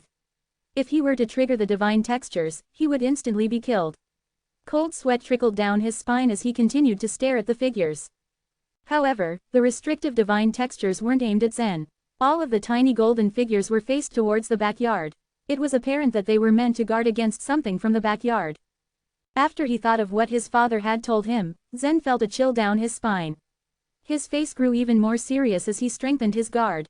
In fact, Zen had already prepared himself before he took the challenge of the true path. Mike had told him that there were some extremely vicious people locked up in the dungeon in the backyard of Bromley's fairy palace. He was ready for harsh challenges and difficult battles that he might encounter. Although the warriors in the backyard were not as strong as holy beings, they were still top-level true gods. The situation in the evolutionary universe had already progressed to its final step. Since they couldn't defeat the sacred race, Zen wanted to seek the help of these prisoners. If Zen were to do this, it would mean that Mike would undoubtedly die. That was because once those prisoners got involved, it would be a violation of the rules of the Hall of Holy Beings. If it were to happen, it would be easy for Murphy to shatter evolutionary universe since he had a justified reason. At that time, Mike was not aware that the rules of the Hall of Holy Beings had been changed. Nevertheless, Zen was aware of the changes now and had no qualms about the completion of his plans. However, the people locked up in the dungeon weren't easy to deal with. Saul could be an example as it seemed that it was horrible for him to stay in the fairy palace. Fortunately, Saul was still able to move freely in the fairy palace and even manage the affairs of the fairy palace. It was hard to consider him as a prisoner. The warriors in the dungeon had actually been trapped there for countless years. Slowly, their minds and characters had deteriorated and were corrupted over the years. Who knew what their state of mind had become after so many years' imprisonment? Perhaps they had all become lunatics. Zen feared that as soon as he opened the door of the dungeon, they would tear him into pieces. Everything had certain risks, and that time, Zen was the one who had to take the risk. As he stood in front of the door of the backyard, Zen became hesitant. He paused for a moment before he activated the heaven token in his hand. Creak, a section of the fence in front of the back courtyard swung open. An entrance appeared for Zen. However, it also meant that an exit just became available for the prisoners. The instant the fence was opened, a thunderous roar rang out. At the same time, a fearsome aura came from the back courtyard. The aura was extremely vicious, but the creature that released it was still unidentified. Zen recognized the aura. A long time ago, he encountered it in the fairy palace. At that time, Saul had told him that it was from a dog kept in the fairy palace. As Zen stepped into the backyard, he followed the source of the aura. Nonetheless, he saw that there was indeed a dog house on the side. A ferocious beast with a formidable appearance was lying on the ground. The green eyes of the beast stared coldly at him. Chapter 1699, The Terrifying Bark. This enormous creature did not look like a dog at all. If anything, it looked like a lion with overgrown fur. Its black fur shone nicely, making its coat look like satin. As soon as Zen stepped onto the yard, the dog stood from its place in the doghouse and ran towards him. It pawed the ground, creating 2 holes that were half a foot deep. Woof, woof. All of a sudden, fear washed over Zen like a waterfall. He was paralyzed to the spot, his pulse bounding in his ears. Zen tried to steady his breathing in an effort to quell the panic but found that he couldn't. Was he honestly afraid of a dog's bark? Zen had already mastered the warrior spirit to consummation during his time in the divine refinement forbidden land. Hardly anything affected his state of mind now. Facing a true god didn't even make him flinch. However, the fear he felt now was different. Terror had sucked the very breath from his lungs. He couldn't think much of anything except that he had to get away. This dog was causing him to feel this way, and if he stayed like this for another minute, he was going to die for sure. Clink, clink, clink, the sounds the silver dog chain made were not helping at all. In the haziness of his mind, Zen hoped that it wouldn't break. If it did, there'd be nothing to restrain the dog from eating Zen for dinner. Woof, woof, woof. The dog stuck out its thorny scarlet tongue as it tried to reach Zen. If Zen had been an inch closer to the dog, he would have already been dog chow. Zen was getting lightheaded by the second. He knew he needed to flee but he could no longer control his legs, they were shaking violently. Blackie, back to your house, Saul, who had hurried over, shouted. At Saul's command, the violent and manic aura that surrounded the dog dissipated. It turned its head towards Saul, licked its lips, shifted on its haunches, and bounded back to the doghouse. With the dog gone, Zen finally regained control of his breathing. His hands were still shaking as he wiped the perspiration off of his brow. His clothes were drenched in sweat. It had been a long time since he felt fear that intense. The strength of that dog truly was terrifying. Even Zen, who had a firm state of mind and possessed the gold-fighting soul, was frightened to such a degree. How much more would it affect other weaker warriors? That's a soul-shaking mastiff, Saul said, eyes trained at the dog. It's a true spirit that my master subdued. Later on, it stayed in to guard the fairy palace. It has the ability to shake souls. Its bark can annihilate evil spirits and drown a true god in fear. Zen, still shaken up, nodded weakly. This dog's ability was indeed great. He wouldn't know what to do if it decided to turn on him. It guards the fairy palace. But it's chained up. How does it guard the palace? Zen asked in confusion. Saul grinned and replied, the soul-shaking mastiff protects it from things outside the enchanted barrier. When the enchanted barrier is opened and something breaks into the palace, the fairy chain will break and release Blackie. Then it clicked. The fairy palace wasn't located in the evolutionary universe, but in a strange forest. There was no need to guard against people like Zen who came from the evolutionary universe. Even supreme lords could not barge into the fairy palace as they wouldn't be able to open the enchanted barrier around the palace. This part of the forest was located in a very special place in the divine land. And even if the enchanted barrier was breached, the fairy palace had its means to protect itself, and the soul-shaking mastiff was one of them. Although Blackie returned to the doghouse already, Zen still did not dare to go over. If it decided to bark and pounce on him, he'd be dog dinner for sure. Don't worry, Blackie is actually very docile. It won't attack you, assured Saul when he sensed Zen's hesitation. Won't it? Zen thought, but nodded anyway. He stared at the dog warily as he cautiously walked over to the doghouse. Just as Saul said, Blackie was acting tame and harmless. It stuck its tongue out and rolled on its back, eyeing the both of them expectantly. He's the new master of our palace. Remember him, Saul told the dog, his finger pointing at Zen. There were many creatures whose intelligence was not directly proportional to their strength. Blackie was one of them, but while it wasn't very bright, it understood what Saul was saying. To Zen's surprise, Blackie rolled from his place by the doghouse and stopped at Zen's feet. Its thick legs pointed at the sky as it offered Zen its belly. Zen was at a loss for words. This abnormally ferocious dog was suddenly acting like a house pet in front of him. It means you can pet it, Saul beamed. Zen hesitated for a moment before reaching out to give the dog a belly rub. Its fur felt cold and silky like satin.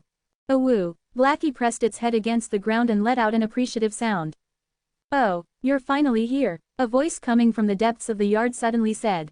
Zen turned to see a long-haired man sitting on a patch of grass, not far away from him. Silver chains, much like the one around Blackie's neck, bound his hands and feet.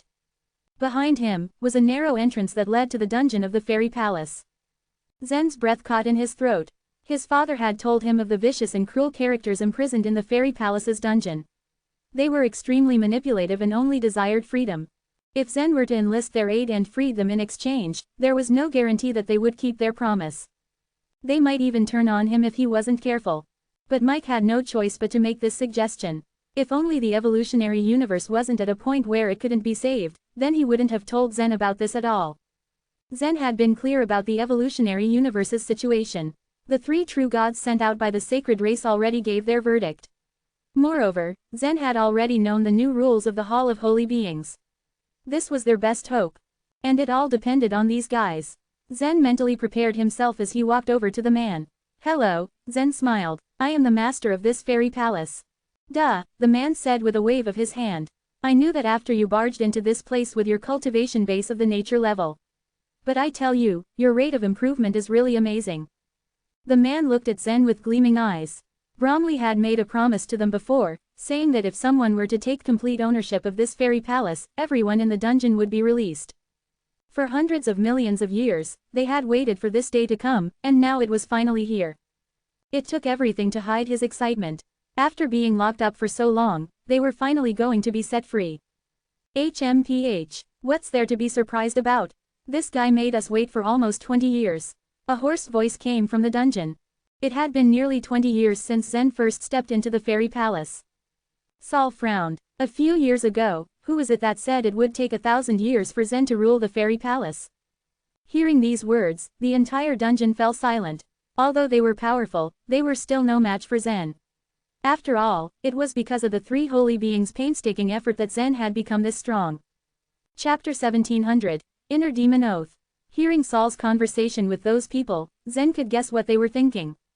These people wanted to leave the place as soon as possible, and this was the only chip Zen could use to bargain with them. "I will let you go," Zen chimed in. The long-haired man's eyes flashed with a fiery light and the corners of his eyes twitched intensely when he heard Zen's announcement. Though he began bubbling with excitement, he tried his best to restrain his emotions.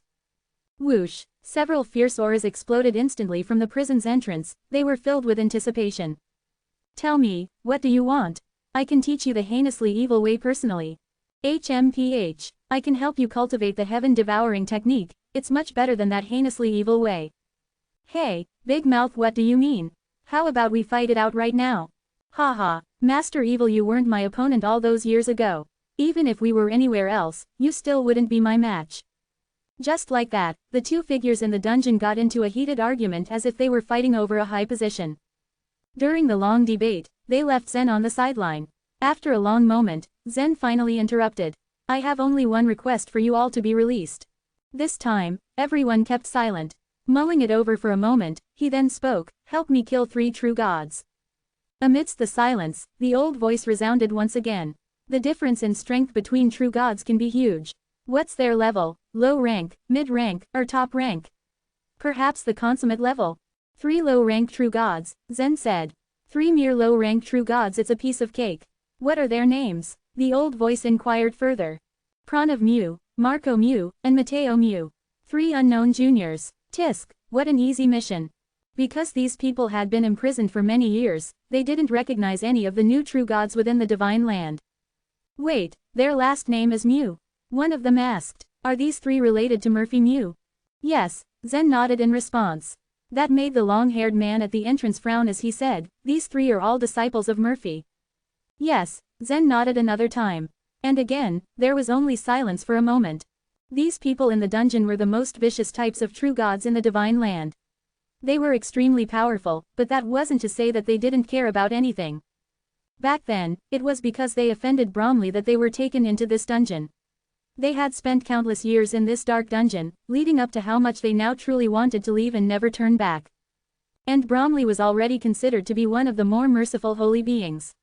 Others wouldn't have even bothered imprisoning them and instead would have killed them on the spot.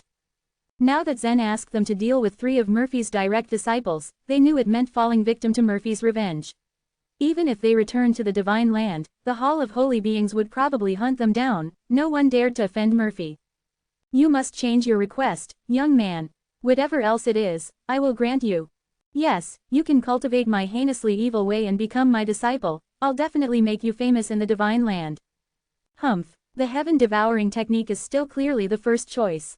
My heinously evil way is. The two were rather serious about the idea of accepting a disciple. From their perspectives, even though Zen controlled Bromley's fairy palace, he was still merely a world lord. With their strength, they were capable of adopting Zen as a disciple. When he sensed the fighting began to escalate again, Zen's eyes flashed fiercely as he shouted, "Stop arguing."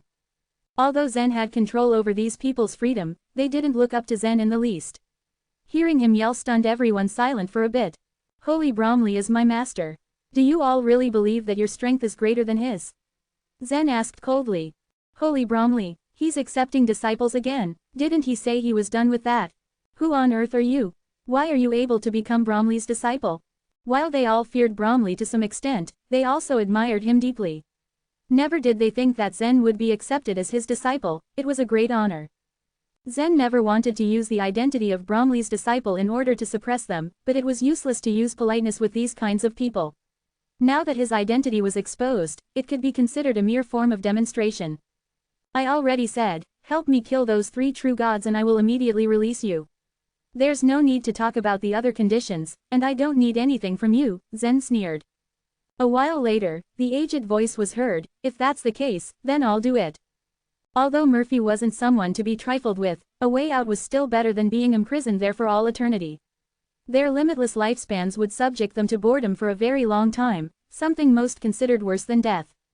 But even though they agreed to the deal, it was difficult for Zen to guess what they were really thinking. Once they were released, Zen was probably going to lose control of them. "Before I release you, you may take an oath by your inner demon that you will heed my commands for the rest of your life. But if you ever disobey my order, you will be devoured by your inner demon to death," Zen said sternly. The long-haired man frowned at the statement, and another series of unsatisfied murmurs filled the dungeon once again. The restraints of the inner demon varied with the level of cultivation. While many low-level martial artists swore by the inner demon, it had no restraining on them. But after cultivating to the life and death realm, the influence of the inner demon on the martial artist grew greater. The wishing spell was also a kind of inner demon oath. "Aren't you asking too much?" asked a faint voice from the dungeon. Zen had no idea how many people were being held in there, but he was certain that he hadn't heard that voice before. "Yes, we can swear to our inner demons that we will kill Mateo, Marco, and Pranav, but we won't swear to obey you at all times." The old voice added their condition. Listening to Zen for the rest of their lives gave him full control over them. These people were well-known figures in the divine land, how could they be willing to restrict themselves as such? To a young man who was less than 100 years old. Zen's gaze flickered slightly as he said, "There's no other way. Since we can't reach an agreement, there's no need to continue." After he finished speaking, Zen turned around and walked away. He was well aware of his own bargaining power. These people hardly had any choice but to adhere to his conditions. If these fellows were unwilling to swear the inner demon oath, even if they killed Marco, Mateo, and Pranav, they might cause trouble to Zen.